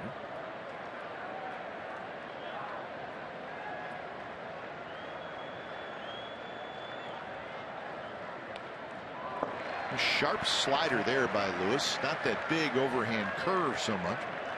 It was a good pitch. 0-2. First pitch swinging by Fuller. Now 2 breaking balls. Both times Canha looked like he's looking fastball, and both pitches away from him. Really not much chance to try to pull the ball, and better suited to go to right field, but still those pitches outside might have not have been strikes. He's going to get another one. Maybe a chase this time. In the dirt. Now think about Jimenez, the catcher. He's backhanded a couple of pitches on 2 strikes, and you think about a hitter swinging at a pitch out of the strike zone. Catcher has to block a pitch with 2 strikes, otherwise the hitter can at least try to advance to first base. Stay with it. And it's bounced toward Beltre. Beltre has it. Quick throw to first. In time, 2 outs.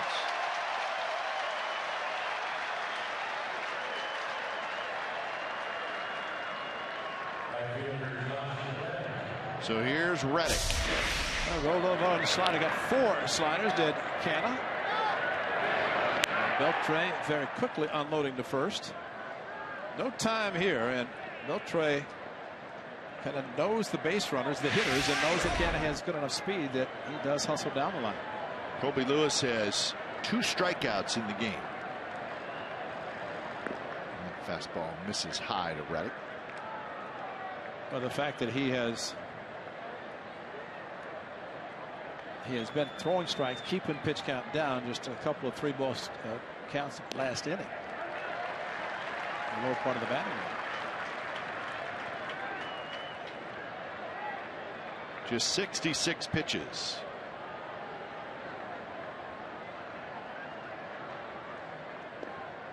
And that one just missed off the plate.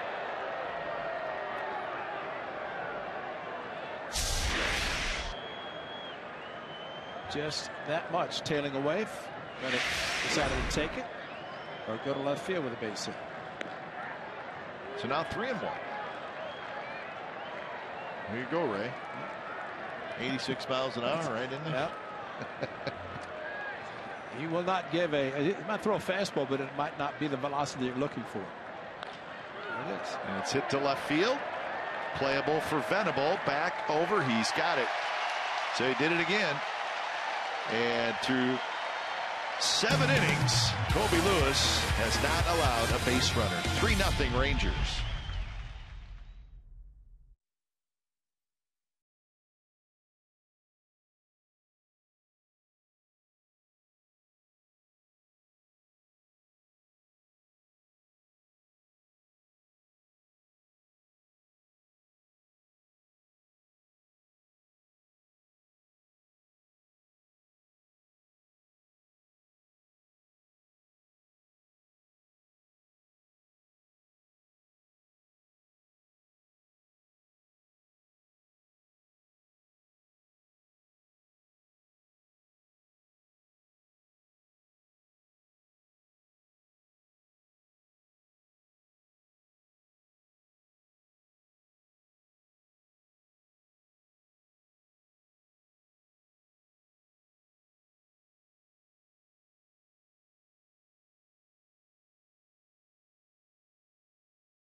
the full-line automaker with the longest-lasting vehicles in America, Toyota.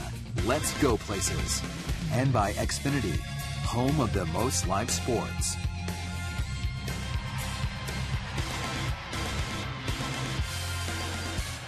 So Rangers 3-0, Dan Otero in. Let's take a look at tomorrow's pitching probables, brought to you by Chevron. The young left-hander Sean Nolan is going to pitch for the Athletics, and the veteran right-hander Yvonne Gallardo, who's really had a nice season for the Rangers. He will get the ball and make his 30th start. So Nolan and Gallardo tomorrow in Game 2 of the series. Our coverage starts at 4:30 with A's pregame live. So when it's time for change, think Speedy Oil Change at Tune-Up, your oil change tune-up and repair experts. Dan Otero comes in. So Jesse Chavez goes 6 innings, and when it was all said and done, it was a pretty good 6 innings for Jesse after a very tough first. He threw about 30% of his total pitches in the first inning. After that, did a great job. 91 pitches, 25 in the first, and 6 strikeouts, 1 walk for Jesse. All the runs he gave up in the first inning. Took the ball solidly off his right hip. Finished 6 very good innings, though. And it looked like with the shot we had in the dugout, Bob Melvin was talking to him. It looked like Jesse trying to convince him to let him go out for the 7th inning, but instead Dan Otero will be coming in. Jimenez to lead it off, and then the top of the order to Shields and Chu.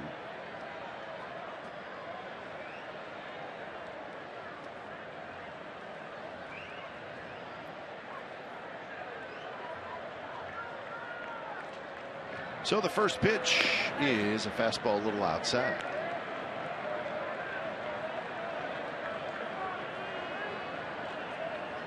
Jimenez has grounded out, and he has singled.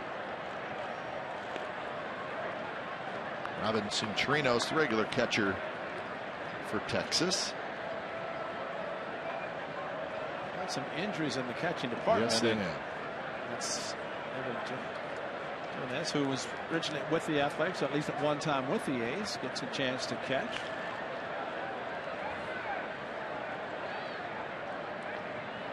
Seems like the Rangers have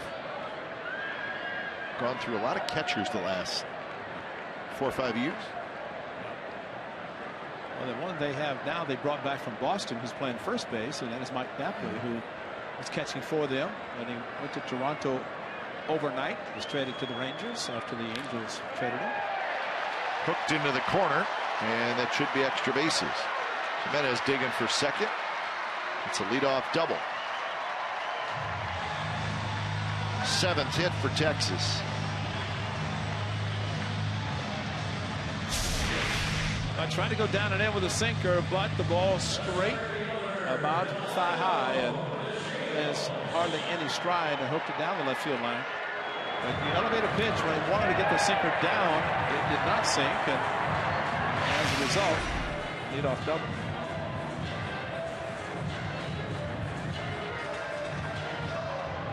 So here is Delano DeShields. Corner infielders come in.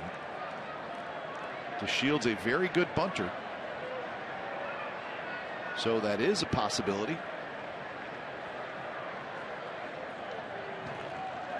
And he bunts it. Fegley quickly out for behind home plate and makes a nice play. But it is a sacrifice, so the runner to third with 1 out. Well, you said it right earlier that they have a lot of bunt hits. DeShields does, and they also have the most sacrifices of any team. And Bob Melvin going to the mound. He wants to bring the lefty in to face Chu, the lefty, but DeShields does his job getting Jimenez over to third base, where he stands with 1 out. The A's will be bringing another pitcher.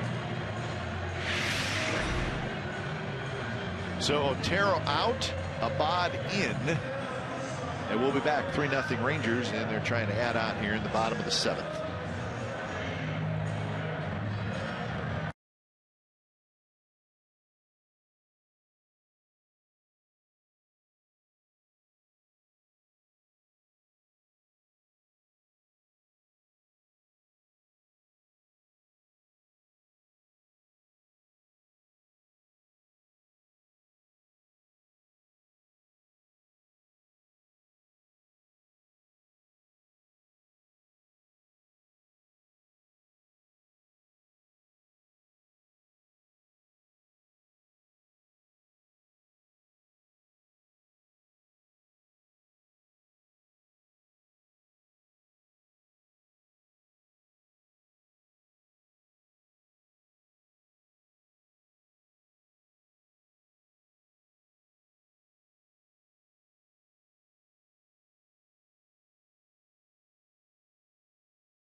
Games at Hokum Park have been announced. Enjoy a first-class experience to get an early glimpse of next year's squad at the A's all-new spring training venue in Mesa, Arizona. For more information, visit athletics.com/springtraining today. Hokum, whatever you want to call it. Home of the A's. Mesa, Arizona, home of the Athletics. It's beautiful. All kinds of pronunciations, but we do know it's Mesa, Arizona, and a beautiful complex for both the Major League team and the minor league complex. It was fun last year seeing it for the first time, and I think it exceeded everybody's expectation. New spring training home for the Athletics. Fernando Abad comes in. He's facing Chu, runner at third, one out. First pitch is a fastball, foul back. Chu has singled, struck out, and grounded out. Chu got off to a real slow start this year, but he's straightened out his season and actually having a pretty good year. 64 RBIs.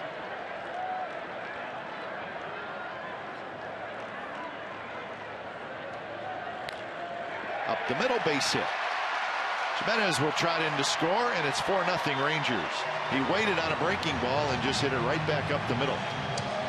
Well, it did go back to Fernando Abad when he gave up the home run to Stephen Drew in New York on a changeup. He said, against left-handers, I'm not going to throw the curveball slowly or the changeup, and he just threw one to Chu, and that slowness right there allows Chu to stay back and take it right back up the middle. You throw it hard, get him to commit. You throw it slowly, and they could hit it as well as Chu just did. So Chu gets his 65th RBI. And here's Prince Fielder. And Rodriguez throwing in the A's bullpen. Hits slowly toward Valencia, who throws to first to get Prince Fielder for the second out, and Chu goes to second right off the end of the bat.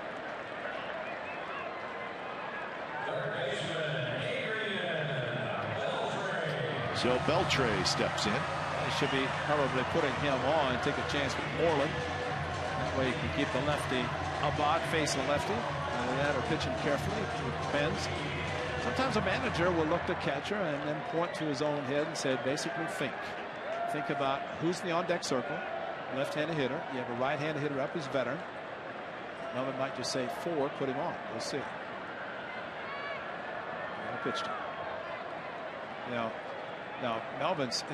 Melvin emphatically put up the 4. He'd been looking at him with the 4, and then when Fegley got down to catcher position, I think there was a little bit, hey, 4, that means walk. That means intentional walk.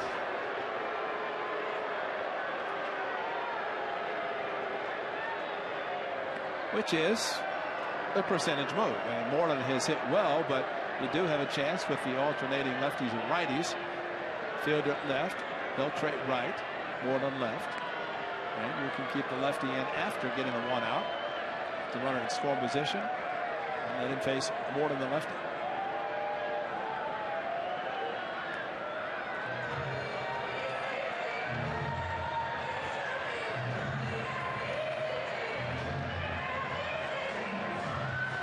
So here comes Moreland after the intentional walk.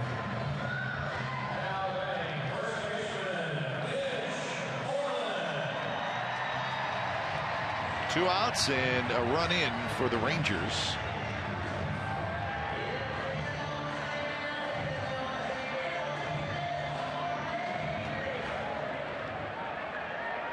Moreland is 1 for 3.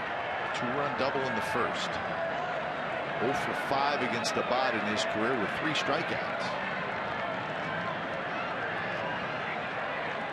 Chu is at second, Beltre at first, and it's in the first strike.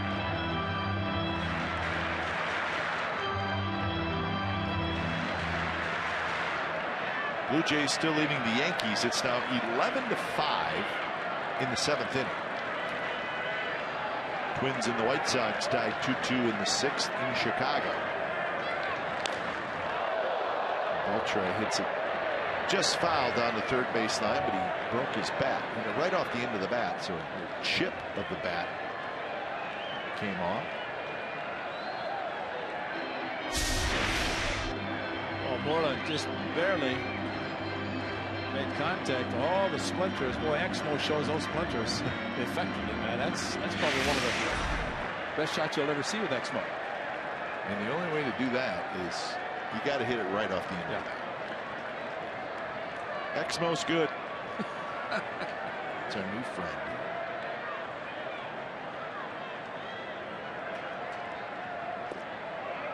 See how hard he's throwing those pitches? That's what he wants to do to lefties. Because you just don't have a chance with a lefty on a lefty to make an adjustment like Chu did. And that's the difference. And maybe it was not intentional for him to throw it as slowly as they did to Chu, but you saw the result. And with Moreland, everything seemed to be hard, including the slider and the fastball.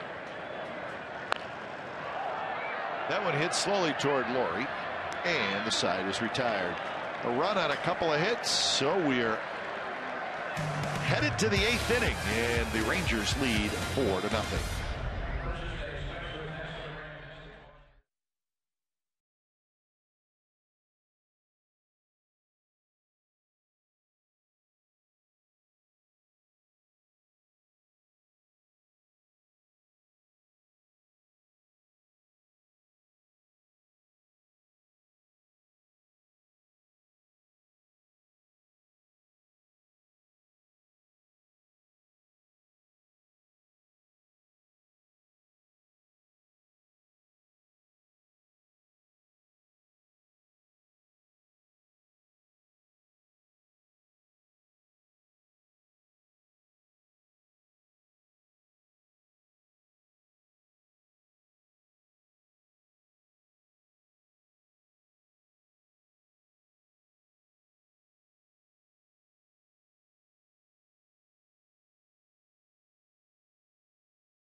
Tonight at 10:30 on Comcast Sportsnet Bay Area, Raiders and Alden Smith. We'll have all the coverage from Raiders Complex, and we get Ray Ratto's thoughts on Alden Smith. I would imagine that will be interesting. Ahmed Freed and Dave Feldman will host. So here's the breakdown. 69 pitches for Colby Lewis. Fastball, slider. But the 0 is the only thing that matters, and that is in 0 hits for the A's. 0 base runners for the A's. Lewis has been perfect through 7 as he faces Valencia, Laurie, and Butler here in the 8th. And there's a shot, and that is a fair ball. So the no-hitter's gone as Valencia got an off-speed pitch up in his eyes, and he lines a double into the left field corner. A standing ovation from the crowd, and deservedly. But the one thing about Colby Lewis, and that is that he's pitched effectively to keep the pitch count down so he could stay in the game this late. To be able to take a perfect game into the 8th inning, and here's a hanger. And Danny Valencia stayed back well enough to hit it to left field. And that is what you don't want if you're a pitcher or a catcher. And Danny Valencia took care of that. Again, nothing against Colby Lewis, but just not the type of pitcher with his stuff. It's not like Nolan Ryan, who threw 12-6 curveball and 100-mile-an-hour fastball, intimidator. But some guys you just look at as a possibility could do it. And tonight, Colby Lewis will not. And I don't think any team ever wants to have anything that well pitched against them. I don't care. You never root for somebody if you're playing against them. So Laurie hits 1-0 the count. 2-0 the count. Laurie with a line out to center and a strikeout. Yeah, John Blake, I think, is talking about Yu Darvish and him. Hay had the first 26 was it early in the season, not the opener, but gave up a hit, 27th batting. Yeah, April 2nd, 2013 for Yu Darvish. So it was the beginning. This year, season started on April the 6th. Rangers in town at the Coliseum. Matter of fact, it was Kobe Lewis' win was the first win for the Texas manager, Jeff Bannister. That's right. So no-hitter tonight. Jim Bibby, big Jim Bibby in 1973, the first Rangers no-hitter against the A's. And then Blyleven, couple for Nolan Ryan, and Kenny Rogers had the perfect game. That's the last one back in 1994. I want to say Jim Bibby's name came up recently when Fiers pitched the no-hitter for the Houston Astros. Bibby was the last pitcher traded and pitched a no-hitter for his new team. And I remember catching Jim Bibby in Cleveland in the '76 season. Faced him in that game in 1973. I only got 2 at bats. They got me out of there fast. Should have left you in there. Probably would have got a hit. No, they didn't want to waste any time. Get him out of there. Get somebody else in. Didn't work because he pitched the no-hitter. Laurie just got a piece of it. Jim Bibby, big, strong guy. Well, the difference, and always funny, is this slider just barely ticked by Brett Laurie to stay alive. But Jim Bibby was about 6'6", 280 pounds. Henry Bibby, his brother, was half the size of a basketball player, NBA player. And you're thinking, wait a minute, that doesn't look like it's supposed to be that way with the two sports, the two players, but it was for Henry and Jim. And that brother was one in the NBA. So Laurie chased a high pitch, and he strikes out. A couple of times this pitch out of the strike zone and trying to go upstairs, and must have foul tipped it to see if Jimenez held on. Even if a guy's throwing 88, that's still a tough pitch to catch up. So one away for Billy Butler. He's trying to get on the board. They've put up no hitter. Now they need to break up the shutout.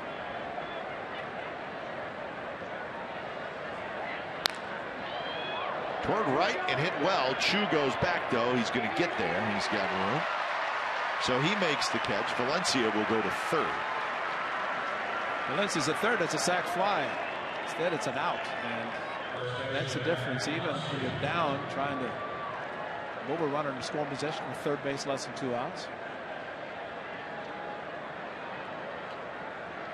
So now it's up to Max Muncy.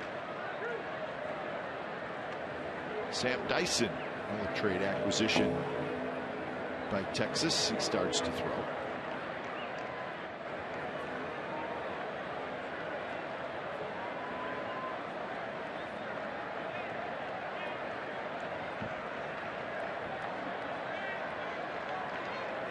Muncy has grounded to first and lined to second.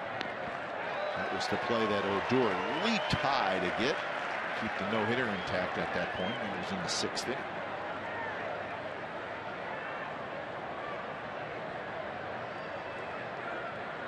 .80 pitches now for Colby Lewis.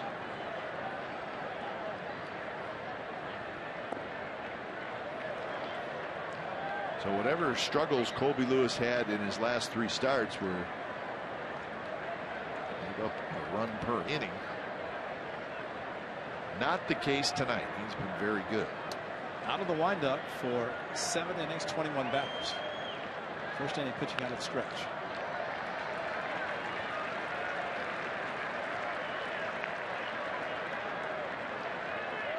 I think one of the most amazing things you hear about a pitcher pitching a perfect game or a no-hitter and saying that's his first ever complete game. Colby Lewis is in that category too. I mean, he does not. I mean, he's been around, so he's had complete games, but this year, this is probably strange territory. Just looking at his numbers this year, he's had a couple of times where he's pitched 8 innings. Curve got him on the outside corner. Strikeout number 4 for Colby Lewis, so he rolls on. Bottom of the 8th coming up. Rangers 4, A's nothing.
Oakland Athletics and may not be reproduced or retransmitted in any form, and the accounts and descriptions of this game may not be disseminated without the express written consent of Athletics Investment Group, LLC.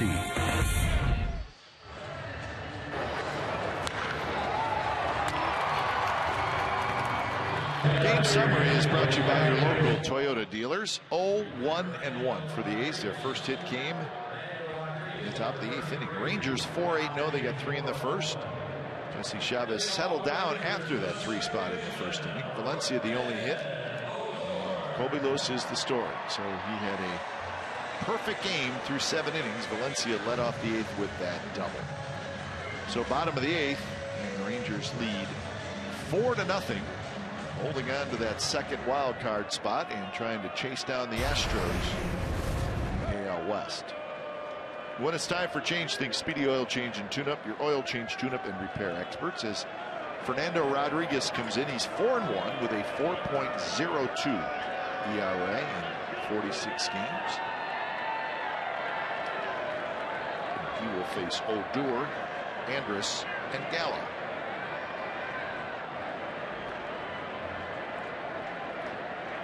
Odor is 1 for 3 with an RBI double. We saw Odor at the beginning of the year, and he really struggled. He had a nice year last year when he came up in the second half. So the second base job was his coming out of spring training.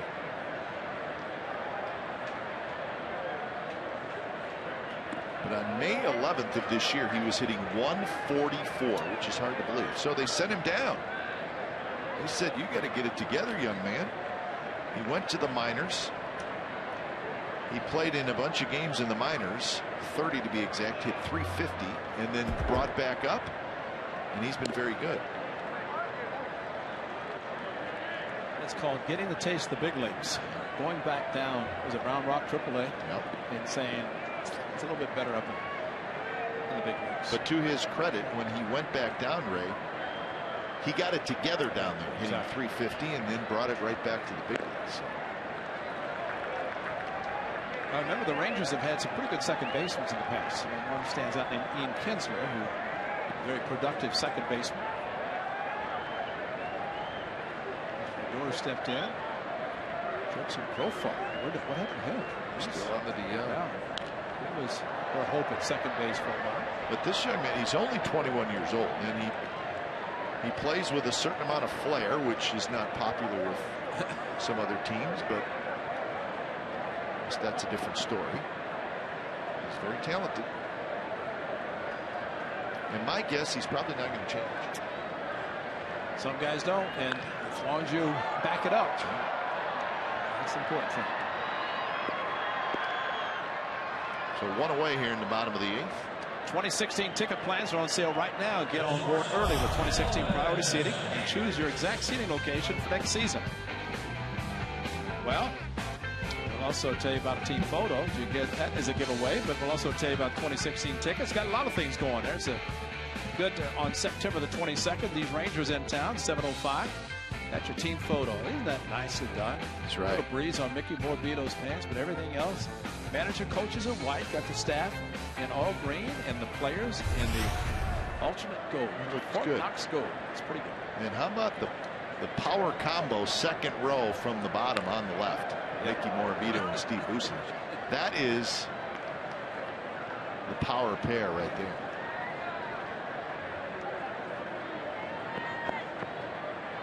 And I'm just trying to think. There have been in the past where you had stand-ins. Certain guys that didn't make it on time for the photo, and every team has them. Yeah, I think this year everybody was there. Usually the starting pitcher is allowed to show up late,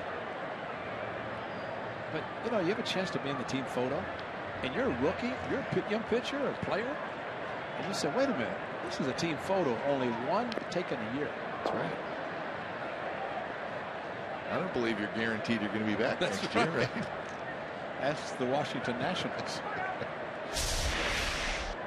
Well, Fegley trying to be like his good friend Stephen Vogt. Off of the top of the left foot and see if it got some toe. But watch, you can see where the pad is, and of course it just misses the pad. Off to the side. You know that's going See, in X mode, it's kind of delayed. That coming up out of the catching position, the pain finally reaches the toe. Stephen Vogt. Last Sunday is a day he will always, hopefully, forget. Reddick was playing over that way, and he makes the catch. That's right. That's a good way to put it. For Stephen Vogt, last Sunday was a day that he will always forget. Which doesn't make any sense, but yet it makes perfect sense. If you know what happened on September the 6th, you will. Stephen Vogt, that day never existed, never happened. He's always going to forget that day. But you know, I think for Stephen Vogt, you know, All-Star first season, congratulations, just a great year. Even in the All-Star game, he got drilled. You know, so I don't think there's ever a game that he didn't take off some part of his body. A foul ball shot off his body. So, and you know what else too, Ray? When you look at the year that he's had, wouldn't it be great if he could get to 20 home runs? He's got 18. And players like round numbers. I mean, there's nothing wrong with that. Baseball is it's an individual sport, right? I mean, it's a statistical sport. And especially with a team that's not winning. If you have a team that's winning, you can do a lot of things and forego all those great numbers. But if you know, it's a team where you're out of contention, then yeah, you can be a little selfish. But 1-2. You know the old saying, you have to walk before you can run. In the case of Stephen Vogt, he's walking barely. You got to walk before you can hit. That's a good call. Well, it's good to see him with the club, though. That's the main thing. That was the closer, Tollison, listening bullpen. And I don't know if Kobe Lewis is just worn out. Still on the bench. Maybe he would go out. Tollison is their closer. He's been very successful for the Rangers. Tally Feliz no longer there. Think back to the fact that Tally Feliz, he had an opportunity when he was young and good, still young, to sign a long-term contract for a pretty good price, and to turn it down. Sometimes you get a little bit. That's why you should never turn it down. Because you never know what can happen, especially as a pitcher. He went through a lot. Yes, he did. And, you know, a guaranteed contract, and that's going to be part of it. But who's he with now? Tigers, right? Yeah, they designated him here, and Tigers picked him up as they picked up everybody trying to help their season. They traded Price, Cespedes. Dave Dombrowski's gone, so a lot of changes in Motor City. 3-2 pitch is grounded towards second. And that will do it. So good inning for Fernando Rodriguez. Last chance for the Athletics. Fegley, Sogard, and Full to hit. As Kobe Lewis looks like he's heading back out. They should.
first of 3 here in Arlington, and Colby Lewis has 8 career complete games. He has 2 career shutouts, and he's looking for his 3rd as he faces Fegley, Sogard, and Fold.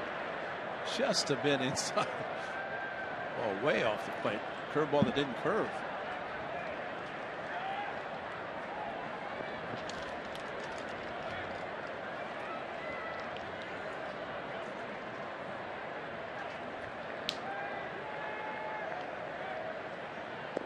Slider a little outside. Fegley has popped to second and hit a fly ball to left field.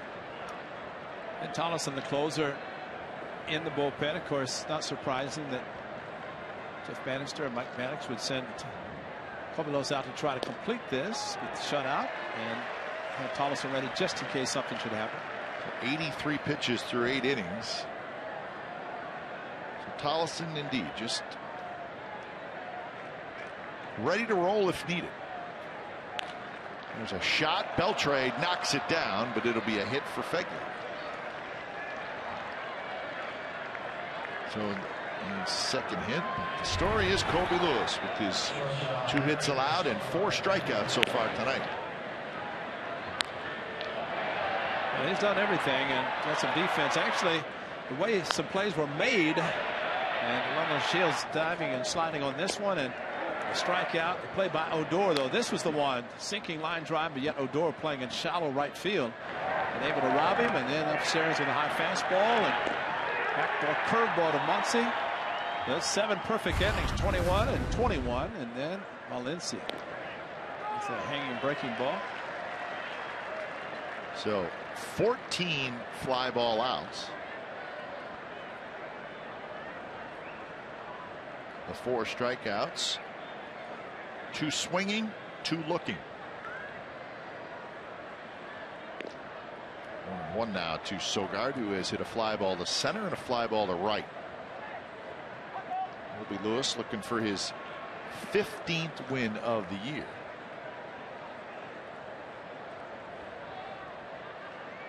That would be a career high for him. He won 14 in 2011.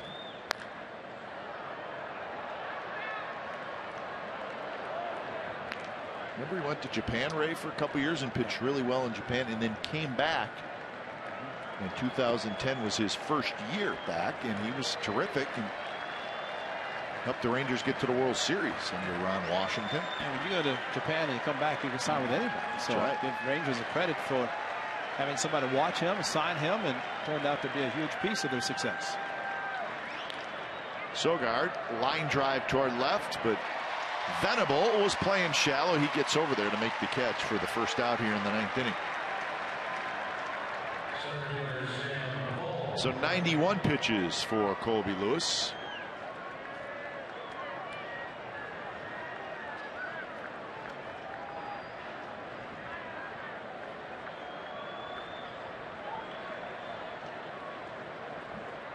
Rays will get back to the top of their order, and Sam Fold. Billy Burns was scratched tonight, a little bit of a tight hamstring. So Fold getting the start. He's 0 for 3. And he lines one toward right at Chu. So it goes for the A's tonight.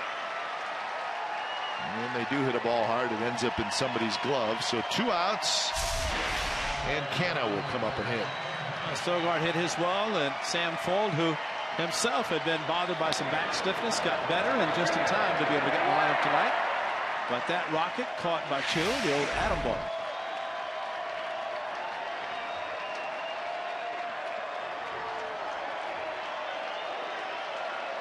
So Friday night crowd is on their feet here in Arlington, cheering on their man tonight, Colby Lewis. Chants of Colby ringing through the stands. Over 28,000 tonight in the ballpark. First pitch is a breaking ball that Canna takes down and away.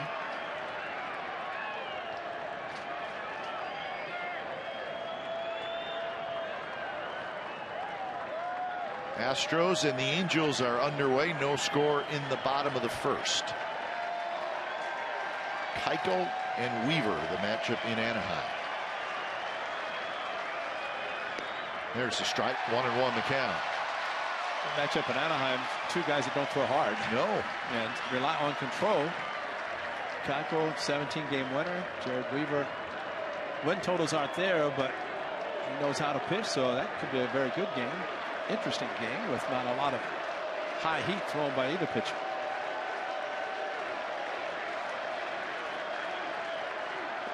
And it's low. Well, if Keuchel's pitching tonight, see, Saturday, Sunday, Monday, Tuesday, he would pitch here on Wednesday, so the A's would probably miss him in Houston next weekend. And this is a reminder, I don't know if we talked about, Cole Hamels backed up to pitch Monday against Houston instead of the Sunday game against the Athletics. The new acquisition, one of the new ones. Slider strike, 2-2, 81 miles an hour. So now the crowd really roaring as Colby Lewis trying to finish off the shutout. And he's probably going to stay with the sliders unless he elevates one fastball, then go back to the slider. Mark Canha might as well think up the middle opposite field that the anticipated slider or something to the outer part of the plate. 2-2 pitch. Tap toward Andrus, who charges. He's going to shuffle to second, and that's the ball game. So the Texas Rangers take game one of this series, and the story tonight is Colby Lewis. He gets his third career shutout, and he also picks up his career high 15th win of the year. So a heck of a performance by Colby Lewis, the veteran right-hander. So he indeed is the story tonight. So the crowd tonight here in Arlington is 28,133, and the time of game was 2 hours and 20 minutes. Final score: the Rangers 4 and the Athletics 0. You've been watching A's baseball on CSN California, part of the NBC Sports Group. Don't go away. A's postgame live with Brody Brazil and Pip Roberts starts right now.